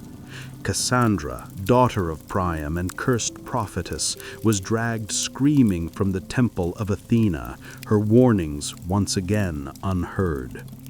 Hecuba, queen of Troy, watched her sons die and her city burn. The Greeks showed no mercy. Astyanax, Hector's infant son, was thrown from the walls so no heir might one day rise. Temples were desecrated, women taken, and the city of Troy, once the pride of Asia, was given to flame. Helen, whose face had launched 1,000 ships, was found in the palace. Some say she wept and begged for forgiveness. Others say she stood proud, untouched by grief. Menelaus, blade in hand, looked into her eyes and dropped the sword. he took her back to Sparta, and the war at last claimed its final victory. When dawn rose over the plain, nothing remained but smoke and ash. The walls had fallen. The gods turned their eyes away, but the war did not end cleanly. The victors carried their own curses. Ajax the Lesser, who raped Cassandra in Athena's temple, was drowned at sea. Agamemnon, returning home with Cassandra as a concubine, was murdered in his bath by his wife Clytemnestra. The house of Atreus bled on. Menelaus and Helen returned to Sparta, but their names were never clean again. Diomedes, Nestor, and others wandered into obscurity or exile. Odysseus, cursed by Poseidon, would not see home for 10 long years. His tale, a winding odyssey of shipwreck and monsters, would become its own legend, shaped by gods and loss.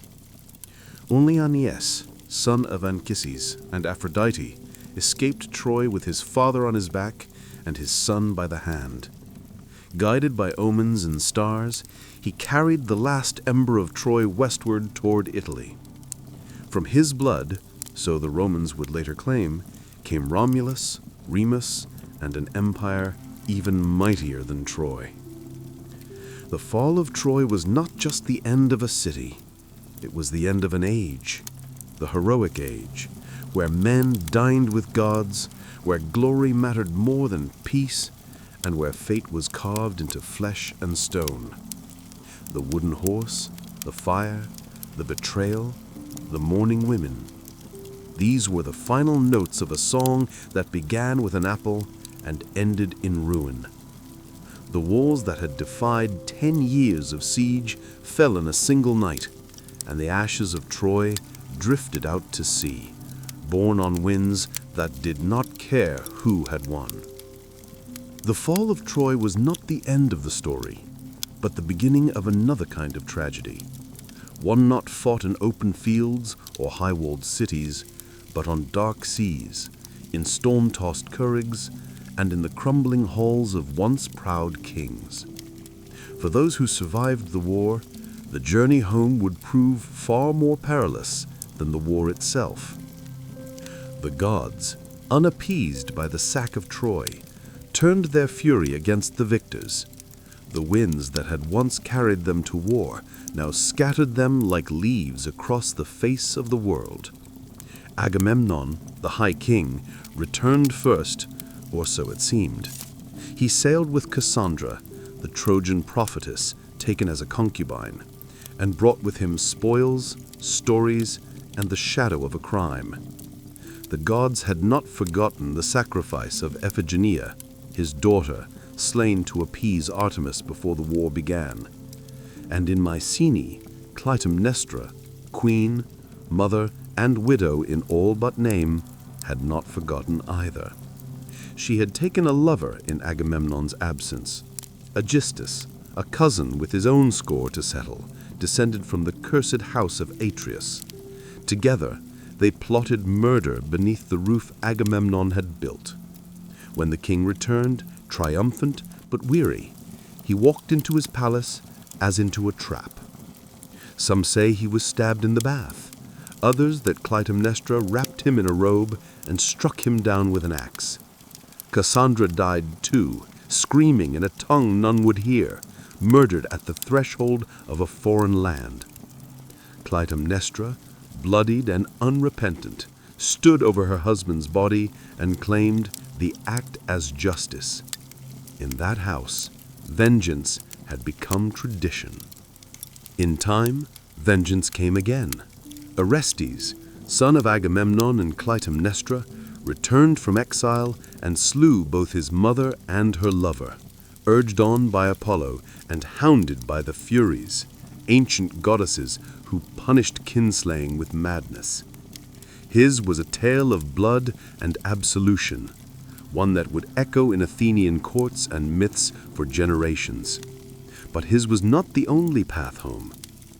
Twisted by divine hands, Menelaus and Helen wandered long across the sea, driven southward to Egypt by contrary winds. Some versions say the Helen who went to Troy was only a phantom, and the real woman had remained in Egypt the whole time, waiting, unaged, while a war raged for her shadow. Others say she went willingly with Paris, and that Menelaus forgave her, wearied by war and longing for peace. They returned to Sparta at last, and ruled together in uneasy silence. But Helen's name, once a poem, had become a curse, and Sparta would never again rise as high as the day she left. But it was Odysseus whose journey became the most storied, the most sorrowful, the most enduring.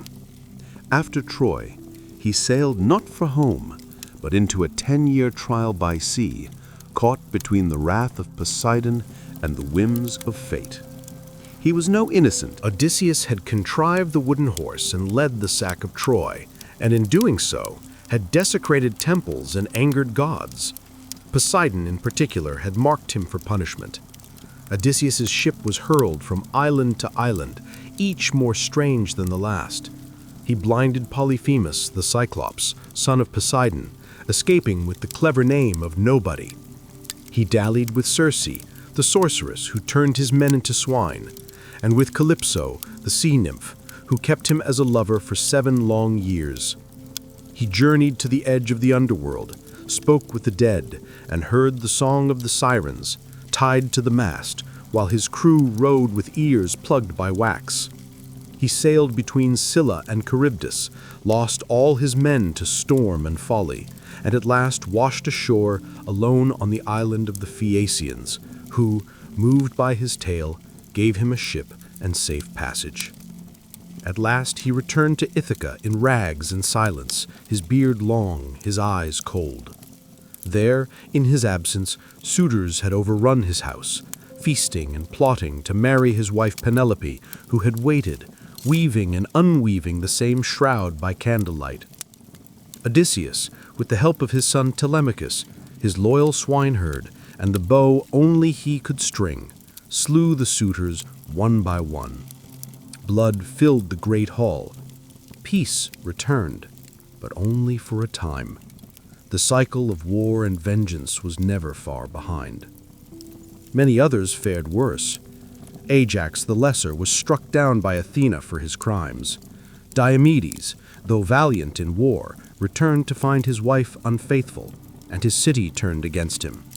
He wandered west, founding cities, fading into legend. Philoctetes, who had slain Paris with Heracles' bow, found no welcome home and became a wanderer. Neoptolemus, the son of Achilles, was killed in Delphi, cut down at Apollo's altar, perhaps in penance for the blood he spilled at Troy. The Trojan War had promised glory. It had delivered only asses. The heroes who had once stood shoulder to shoulder beneath the walls of Ilium returned to broken homes, bitter wives, hostile gods, and the hollow echo of songs that no longer matched the truth. In the end, there were no victors, only survivors. Before the walls of Troy ever stood, before heroes raised shields or ships touched the wine-dark sea, there was a deeper current of power, older than man, older even than war, the rule of the gods. Their stories are often whispered beneath the tales of mortals, but it was the Olympians who wove the very fabric of fate, and it was not always they who ruled. Before Olympus, there was chaos, and after chaos came Gaia, Uranus, Cronus, and the slow, violent birth of divine order. The age of the Titans had ended with fire and thunder. Zeus, youngest of Cronus's children, had risen against his father, freed his siblings from the belly of the sky god, and cast the Titans into the black pit of Tartarus.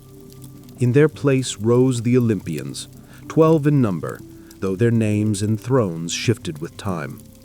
Zeus, Hera, Poseidon, Dita, Hestia, Athena, Apollo, Artemis, Ares, Aphrodite, Hephaestus, and Hermes. Upon Mount Olympus they built a new order, not kinder than the one before, but shrewder, more complex, and far more entangled with the fates of mortals. Zeus ruled from his golden throne, the thunderbolt always within reach, his voice law among gods and men. But his rule was not born solely from strength. He was a king who understood alliances, who rewarded loyalty and punished betrayal. He divided the world among his brothers, the sky for himself, the sea to Poseidon, and the underworld to Hades. Earth and Olympus they shared in uneasy balance. Around him, the new pantheon took shape. Hera, his sister and queen, reigned as goddess of marriage and childbirth, though her days were spent in fury and suspicion, for Zeus was never faithful. His liaisons were countless with goddesses, nymphs, and mortal women alike, each union producing children who would rattle the world. Heracles, Perseus, Helen, Mayanos, and many more. Hera, ever watchful, punished his lovers and their offspring with wrath, both cold and enduring. Beside them stood Athena, born not from a womb, but from Zeus's own skull, fully formed and armored, the goddess of wisdom and warcraft. She favored mortals who used cleverness over brute force, Odysseus above all, and guided cities like Athens to flourish under law and reason. Unlike Ares, who delighted in slaughter, Athena's warfare was disciplined and precise. Her presence marked the Olympian era as one of intellect as much as strength. Apollo and Artemis, twin children of Leto, brought light and shadow in equal measure. Apollo, golden-haired and radiant, ruled over prophecy, music, and healing. He claimed the oracle at Delphi, speaking in riddles through the Pythia, shaping kings and battles with a few cryptic words. Yet he could also bring plague, as he did upon the Achilleans at Troy. Artemis, his sister, roamed the forests untouched by men, a huntress and protector of wild things. She asked no permission and gave no forgiveness to those who trespassed her sacred groves. Dido, goddess of the harvest, kept the earth fertile, except when her daughter Persephone was taken by Hades. In her grief, Dido let the crops wither, and from her sorrow the seasons were born. Her myth echoed through every field, every cold winter and warm spring, a cycle of mourning and return. Aphrodite, said by some to have risen from the sea foam where Uranus's severed flesh fell, ruled love and desire. Her beauty stirred both gods and mortals to madness. She bound men's hearts to ruin and pleasure alike. In the halls of Olympus, she was married to Hephaestus, the lame smith god, but gave her heart and body to Ahari, the god of war. Together they embody the chaos of passion and conflict. Hermes, quicksilvered, son of Zeus, moved between worlds as messenger, thief, and guide of souls. He was the god of boundaries, both keeper and breaker of them. No door was closed to Hermes. He walked freely from Olympus to Hades, from feast to battlefield, a smile always playing on his lips. This new pantheon did not rule in silence. The Olympians were not distant creators. They were immanent, meddling, playing favorites, waging subtle wars through the hands of mortals. Unlike the Titans, who embodied elemental force, the Olympians were reflections of human nature, elevated to divine scale. Their loves were messy, their grudges eternal, their pride vast. They helped and hindered as whim dictated. Cities were founded in their honor. Sacrifices were burned for their favor. Oracles spoke their will, and every home kept a flame for Hestia, goddess of the hearth, who asked for little and gave peace in return. Yet beneath all their grandeur lay a constant truth. Their power, though vast, was not absolute. They could be bound by oaths, tricked by mortals, and undone by time. Even Zeus, in his glory, was haunted by the same fear that doomed his father, that one day a child of his would rise to overthrow him. His union with Thetis was abandoned for this reason. She was wed instead to a mortal, Peleus, so that Achilles, her son, would die young and not ascend. In this, the Olympians were no different from men. They feared loss, clung to thrones, and fought to keep their order intact. But for a time they ruled, their names etched into every marble temple, their deeds sung in every song, their symbols carved into shields and coins. The age of heroes had passed, but the gods still held dominion over the world of men. And yet from distant lands and whispered prophecies came the faintest echo of change. New gods stirred beyond the horizon. The temples would not stay full forever, but Olympus, for now, still stood. The Olympians were mighty, but they were not unchallenged. Even his temples to Zeus reached toward the sky, and Athena's wisdom lit the minds of city-states.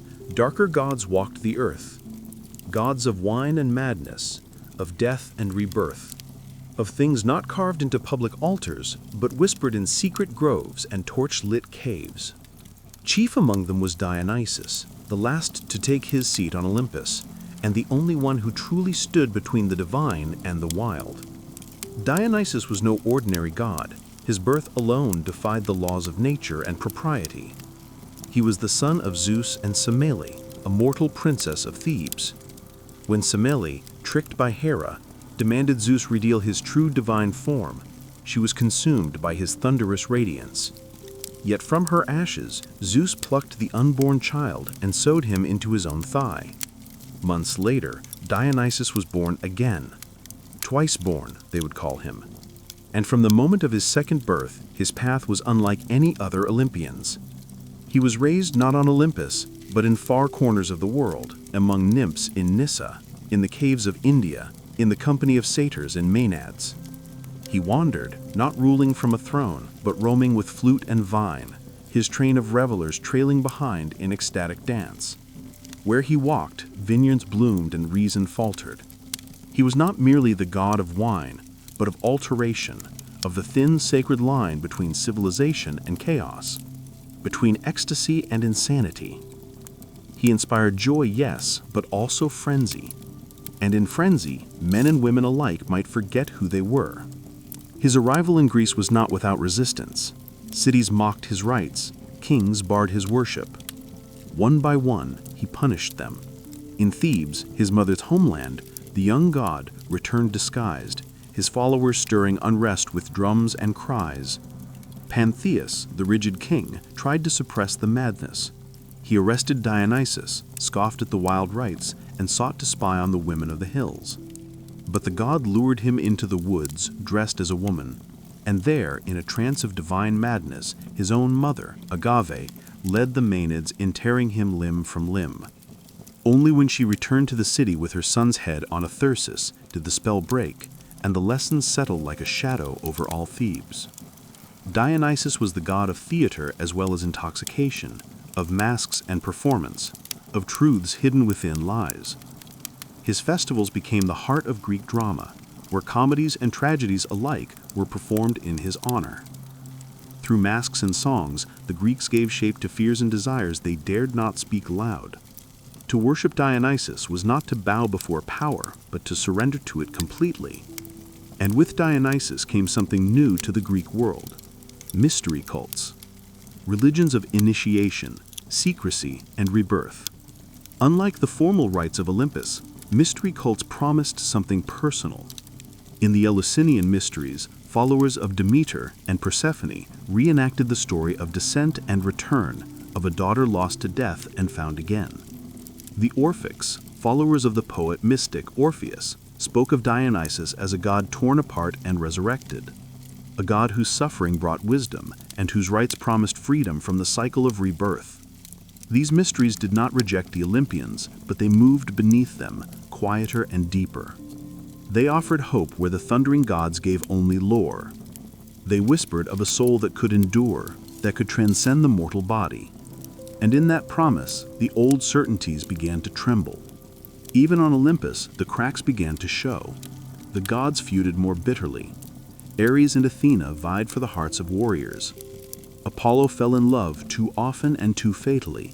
Hyacinthus, Daphne, Coronis, leaving death and transformation in his wake. Aphrodite, jealous and capricious, punished mortals for the very desire she stirred. The gods began to resemble the mortals they ruled, proud, fickle, wounded, and lost. In Dionysus, the Olympian order met its mirror and its undoing.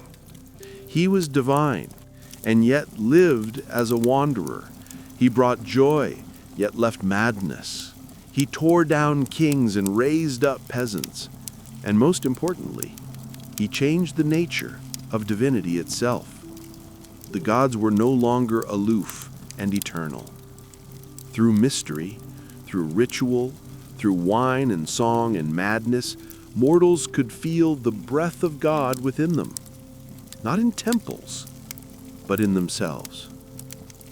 And somewhere in the distance, beyond the wine-dark seas and the marble columns, new gods stirred. Rome was rising, the world was changing, and Olympus, for all its thrones and thunders, could already feel the wind shifting on the mountaintop. The Olympians, for all their immortality and glory, did not confine their stories to the high halls of Olympus. They descended again and again into the world of men in the form of lovers, tempters, warriors, or punishers. They mingled with mortals and left behind not just oracles or omens, but children. These children of gods and mortals, demigods, were born into a world that neither fully embraced them nor could ever fully contain them. Some became kings, others monsters, but a few became legends. Their stories lasting longer than the walls of Troy or even the temples of the gods who sired them. Foremost among these was Heracles, the son of Zeus and Alcmene, a mortal queen of Thebes. His conception was marked by trickery. Zeus came to Alcmene in the form of her husband, drawing out the night so that it lasted twice as long. From that deception, Heracles was born, already shadowed by Hera's wrath.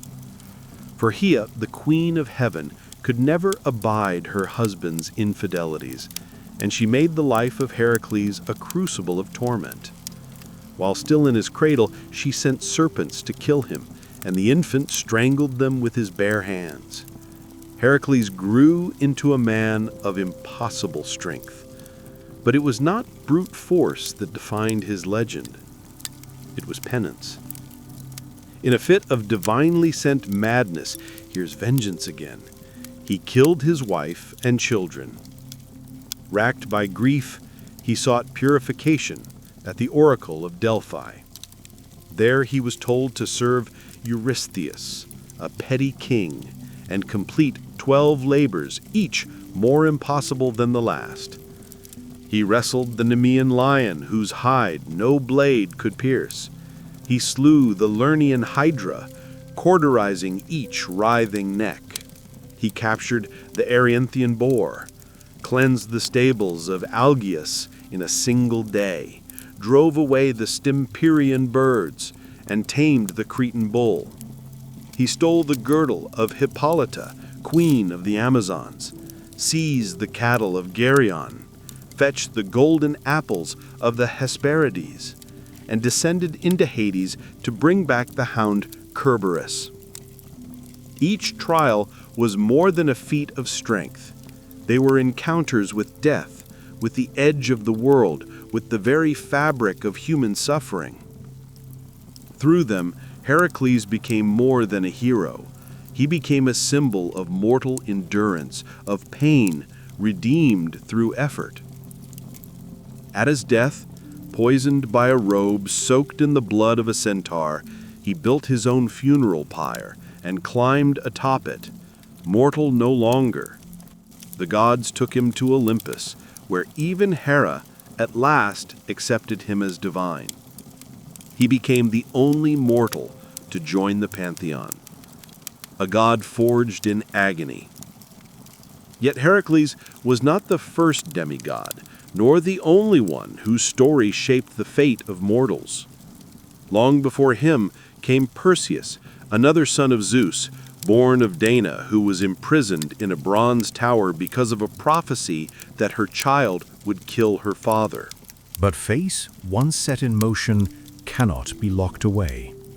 Zeus came to her not as a man, but as a shower of gold, and from that union, Perseus was born. Abandoned at sea in a chest, mother and child survived and were taken in by a kind fisherman. But again, a king's lust, this time Polydectes, who desired Dana, set Perseus on a path of peril. Ordered to bring back the head of Medusa, the Gorgon whose gaze turned men to stone, Perseus embarked on his quest, armed by the gods. Hermes gave him a sword, Athena a polished shield. He stole the eye of the Grey, the old Grey sisters who shared one vision among them, and learned the Gorgon's location. With Athena's guidance, he approached as Medusa slept, using the mirror of his shield to strike without looking, and severed her head.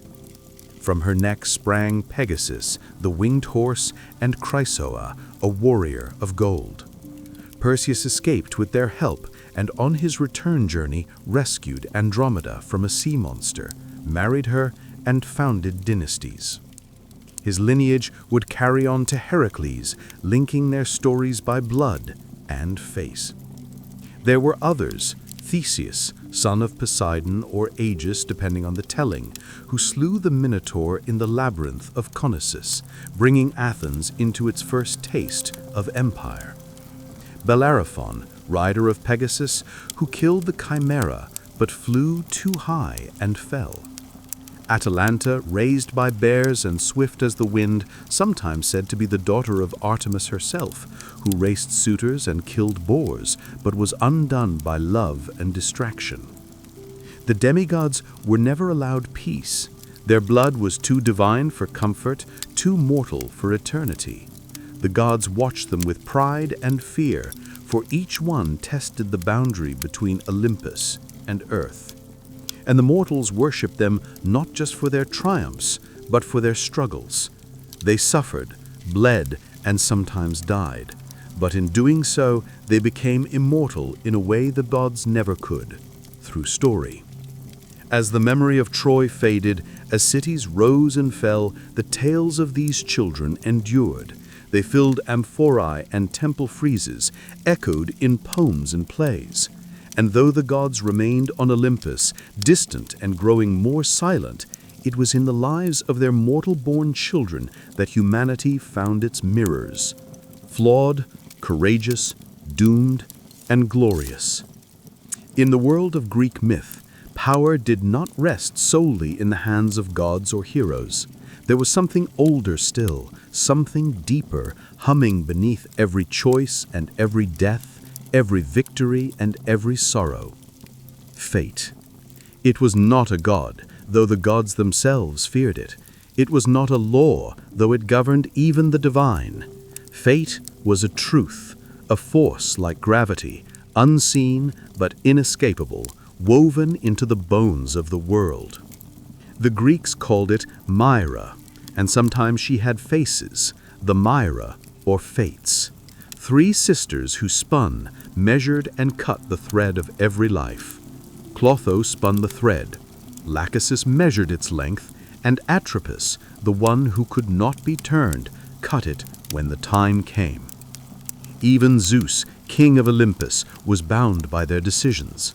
He might thunder and plead, but if Atropos raised her shears, no power in heaven or earth could stay her hand. And so, if fate ruled all, what hope had man? The answer lay in omens and oracles, the strange, subtle language of the gods and the signs sent to those who dared to read them. The Greeks did not believe they could change their fates, but they believed they might understand them. To see the future was to brace oneself against it, to try, perhaps vainly, to prepare the soul. The most famous oracle in all Greece was at Delphi, where Apollo spoke through the Pythia, a woman seated upon a tripod over a steaming chasm in the temple's stone floor. She inhaled vapors, slipped into trance, and delivered the words of the god in riddles and fragments. Kings, generals, and common men came to her, some to seek glory, others merely survival. But her words were never straightforward. Apollo did not deal in certainties. A prophecy like a blade could cut both ways. So many stories twisted around her cryptic pronouncements. Chrysis, king of Lydia, asked the oracle if he should wage war on the Persians. She told him that if he crossed the river, he would destroy a great empire. He did not realize the empire would be his own. Oedipus, too, was told he would kill his father and marry his mother. His parents tried to thwart the prophecy by abandoning him. He in turn fled his supposed home to avoid fulfilling it, only to walk straight into its jaws. The oracle, as always, had been correct. It was men's misinterpretation that doomed them. There were other oracles, too, at Dodona, where the rustling of sacred oaks revealed the will of Zeus, at Delos, where Leto gave birth to Apollo and Artemis, at Ammon in Libya, and countless smaller shrines where dreams, animal entrails, birds in flight, or the trembling of a flame gave voice to the unknowable. In war, omens were sought before every battle. A flash of lightning, a flight of crows, a sneeze at the wrong moment. These were not trifles. They were warnings, communications from the divine. A general who ignored them risked not only defeat, but cosmic punishment. Sacrifices were made before sea voyages, births, weddings. The entrails of goats and the livers of oxen were studied by seers who divined the will of the gods in dark, wet patterns of muscle and blood. The art of reading omens became its own power. Seers like Calchas, who guided the Greeks at Troy, or Tiresias, the blind prophet of Thebes, held influence equal to kings. Tiresias in particular, touched by both male and female life, was said to have lived 7 generations, his wisdom unrivaled, his visions sometimes accursed to those who asked for them. But oracles and omens were not mere superstitions. They represented something deeper, the Greek understanding that mortals were not in control. No matter how mighty the hero, how noble the bloodline, how loyal the heart, the wheel of fate turned ever on, and in that turning all must one day be broken. The gift of prophecy was not power, it was awareness, and awareness, too late, was often indistinguishable from tragedy. Still, men sought prophecy. They climbed mountain paths to Delphi, brought gold and goat blood, asked questions in trembling voices. For even if fate could not be changed, it could be faced. To know the storm was coming was not to stop it, but it was perhaps to die with eyes open. In this tension between knowledge and helplessness, between the known and the feared, the Greeks found meaning. Their stories were not about victory over destiny, but dignity within it. Even the gods watched the loom of the fates, unable to sever the threads they disliked. Hector knew he would die, and still strapped on his armor. Achilles knew he would not return, and still sailed to Troy. Oedipus sought to flee his doom, and instead ran headlong into it. And the Pythia kept breathing, year after year, whispering riddles in the smoke, her voice the cold breath of a world that had already decided what was to come. To the ancient Greeks, death was not the end of a story, but merely the end of breath. What followed was not heaven or hell in the Christian sense, but a realm both more neutral and more ancient, a land beneath the earth where all the dead, great and small, noble and villainous, made their final journey. This place was Hades, named for the god who ruled it, and though it bore no flames, no pitchforks, no horned demons, it inspired a dread so deep that mortals seldom spoke the god's name aloud. They called him instead Pluton, the wealthy one, for all riches, all veins of silver and gold, came from beneath the earth, and so too did the dead. The geography of the underworld was shaped not by logic, but by myth and memory. At its threshold ran the 5 rivers: Styx, the river of hatred and sacred oaths; Acheron, the river of sorrow; Phlegethon, of fire; Casitus, of lamentation; and Lethe, of forgetfulness. Each marked a boundary, not only physical, but spiritual. The dead arrived as shadows, suchai, breathless and bloodless, stripped of voice and form, and crossed into Hades with the help of Charon the ferryman. For a coin, he would row them across Acheron. Those without proper burial, those who could not pay, were left to wander the shores for 100 years, whispering and weeping. Upon entry, the souls were met by Cerberus, the 3-headed hound who kept the dead in and the living out. Beyond him stretched the plains of Asphodel, gray and dim, where most souls drifted in forgetful silence, murmuring like dry leaves. But not all fates were equal. The underworld had its judges, Minos, Rhadamanthus, and Aeacus, who weighed each soul. The truly wicked were cast into Tartarus, a chasm of torment deeper than even the Titan's prison, where oath-breakers, murderers, and traitors suffered torments crafted to mirror their crimes. Sisyphus rolled his stone. Tantalus thirsted forever beside unreachable water, and Ixion spun upon his fiery wheel.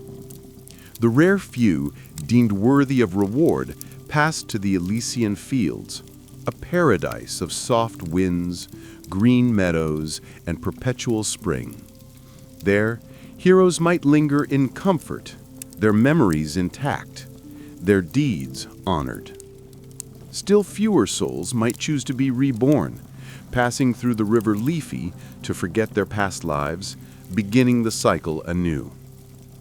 In later mystery religions, a soul might even hope to escape the wheel entirely and ascend to the stars. But such fates were rare and uncertain. At the heart of this realm stood Hades, stern and silent, a king without vanity.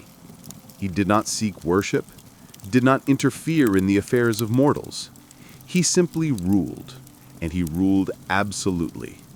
His realm did not change, and he preferred it that way.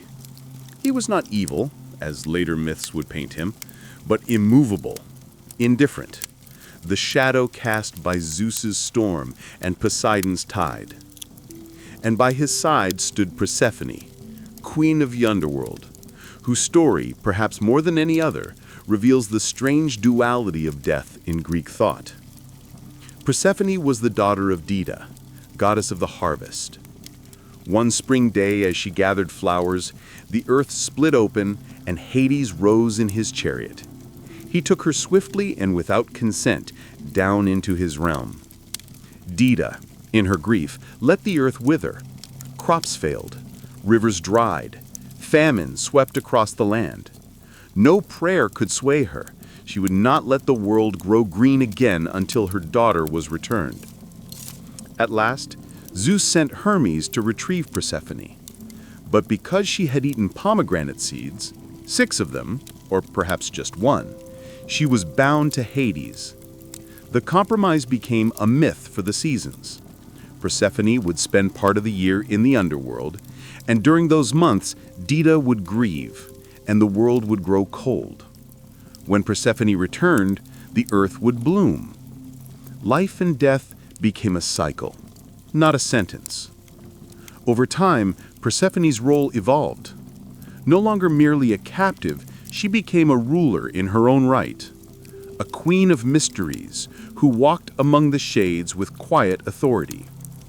In the Eleusinian mysteries, the great secret rites held outside Athens, Her descent and return were reenacted each year, promising not only the return of the grain, but the hope of renewal for the soul. The underworld was not entirely sealed. A few mortals journeyed there and lived to tell of it. Orpheus sang his way past Cerberus and charmed Hades and Persephone, only to lose Eurydice with a backward glance. Heracles brought Cerberus to the surface. Odysseus, guided by Circe, sacrificed to the dead and called up the ghosts of Tiresias, Achilles, Agamemnon. Each one told him that death was not glorious, only final. "Better to be a slave in life than a king among shades," said Achilles, once the greatest of the Greeks. And so the Greeks built their tombs with care. They buried the dead with coins for Charon, with weapons, wine, and songs. They poured libations and made offerings at the family hearth. For the dead were never truly gone. They haunted dreams, sent signs, and sometimes through rites and blood, could even be called back for answers best left unspoken. The underworld was a mirror of life, of memory, of justice without appeal. It offered no heaven for the faithful, nor hell for the faithless. It simply existed, vast and dark, ruled by a god who did not seek love or prayers, only silence. In that stillness, the Greeks saw the shape of eternity. And in the stories they told of Hades and Persephone, of shadows and judgment, of rivers and thrones beneath the earth, they gave death its place in the order of the cosmos, not as a punishment, but as a passage. Even the gods are not immortal, not in memory, not in power, and not in reverence. There comes a moment in every mythic cycle where the divine grows quiet, where once vivid figures fade from the edges of men's dreams, and thrones once built in thunder are worn smooth by time. For the gods of Olympus, that slow retreat began not with war or prophecy, but with Rome, and with a world that had grown restless under the weight of old stories. The Romans did not destroy the Greek gods. They adopted them, gave them new names, folded their myths into Roman values and Roman conquest. Zeus became Jupiter, Hera became Juno, Poseidon became Neptune, and so on. An active transformation as calculated as it was reverent. Rome admired the grandeur of Olympus, but it reshaped the gods to better reflect its ideals: order, hierarchy, empire. Jupiter thundered not from a wild peak, but from the Capitoline Hill, dressed in the robes of a lawgiver. The wildness of Dionysus became the cultured Bacchus, and Athena's fierce independence softened in the civic wisdom of Minerva. In literature, the myths lived on. Ovid, in his Metamorphoses, retold the old tales in Golden Latin, often with irony, always with poetic grace. Virgil, in the Aeneid, made the gods instruments of fate, pulling strings behind Rome's founding. But something had shifted. In Homer, the gods strode the battlefield, naked in their passions, visible in the dust and blood. In Roman myth, they had become symbolic, distant, politicized.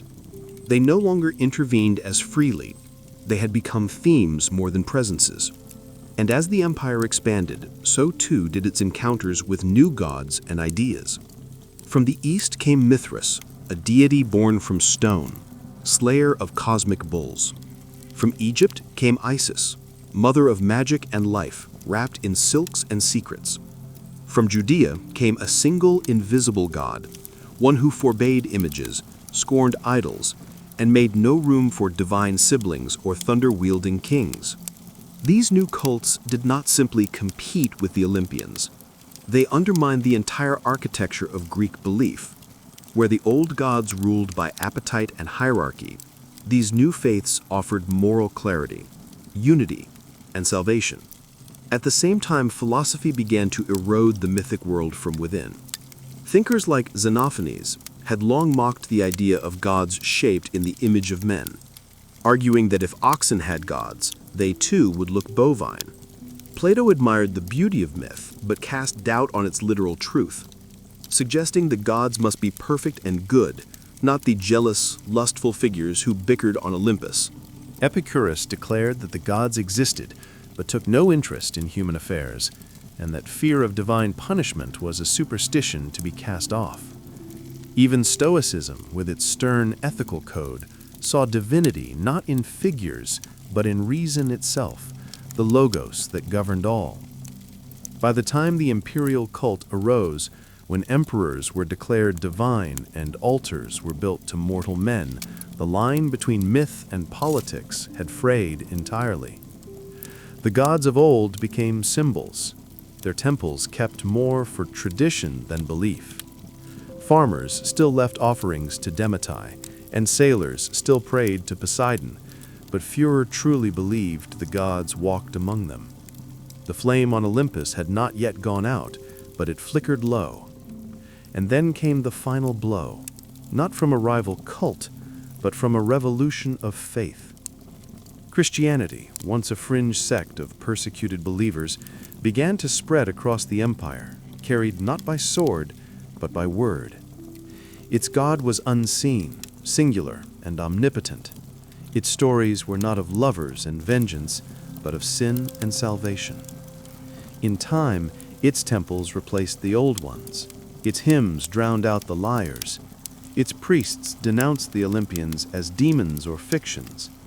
By the reign of Theodosius I, pagan temples were closed by law, the Olympic Games abolished, and the rites of sacrifice outlawed.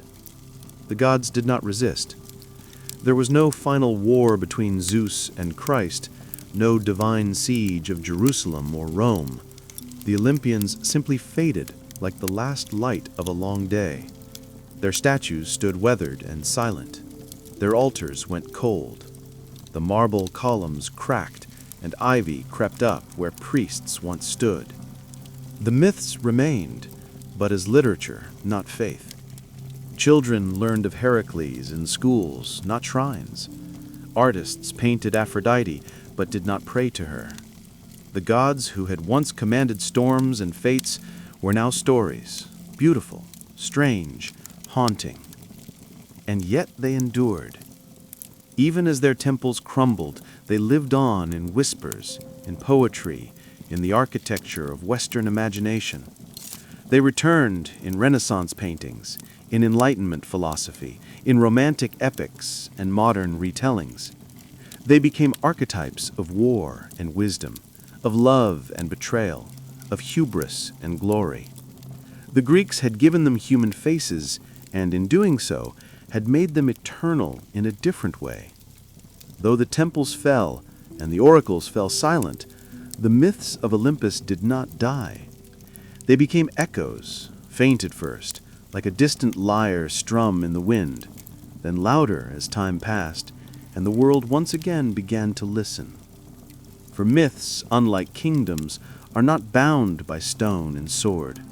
They endure in the realm of imagination, and there the gods have always found a way to return. During the long centuries of Christian dominance in Europe, the gods were not worshipped, but neither were they forgotten.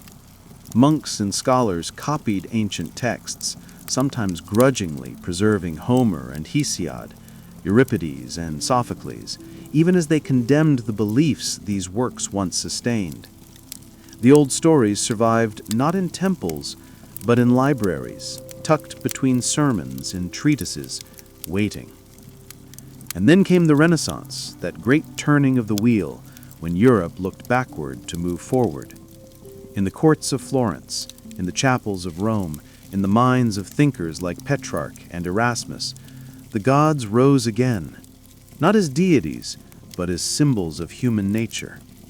Painters draped Aphrodite in seashells and light. Sculptors gave Apollo his bow and grace. Poets invoked the muse once more.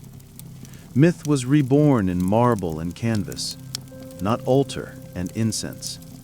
The gods no longer ruled the sky, but they reigned in art. In the age of enlightenment, reason challenged superstition, and yet the myths endured. They were studied, translated, dissected. To Voltaire, they were allegories. To Goethe, they were mirrors of the soul. Romanticism followed, and with it, a return to the emotional, the tragic, the sublime. Writers looked to Oedipus and Antigone, to Orpheus and Eurydice, and found in them eternal questions. What is fate? What is love? What does it mean to be human? Then came the modern age. Myth was no longer confined to classical study.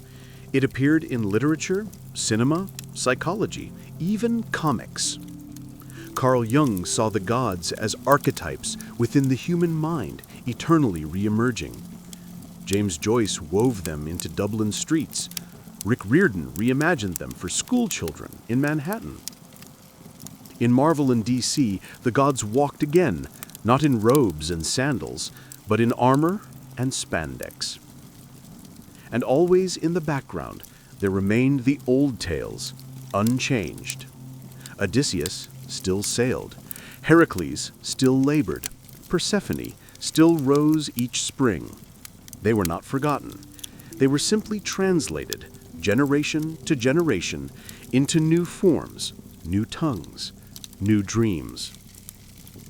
Because myth is not fixed, it is a living memory, shaped by those who carry it. What the Greeks gave us was not just a pantheon, but a framework, a way to explain the world, to wrestle with death, to honor beauty, to understand the self. Their gods were flawed, yes, but gloriously so. In them we saw not perfection, but potential. The agony of choice, the thrill of risk, the pain of hubris, the comfort of ritual. They told us what we might become and what we must fear.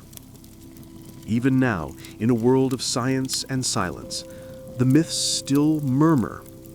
You hear them in stories of chosen heroes, in fallen stars, in the slow turn of the seasons. A girl descends, and spring waits.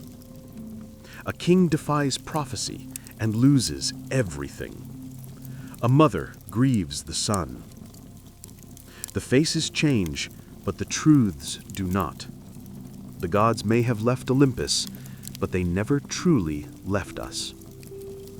They walk quietly now, in books and songs, in dreams and memories, in every tale that dares to reach beyond the mortal veil.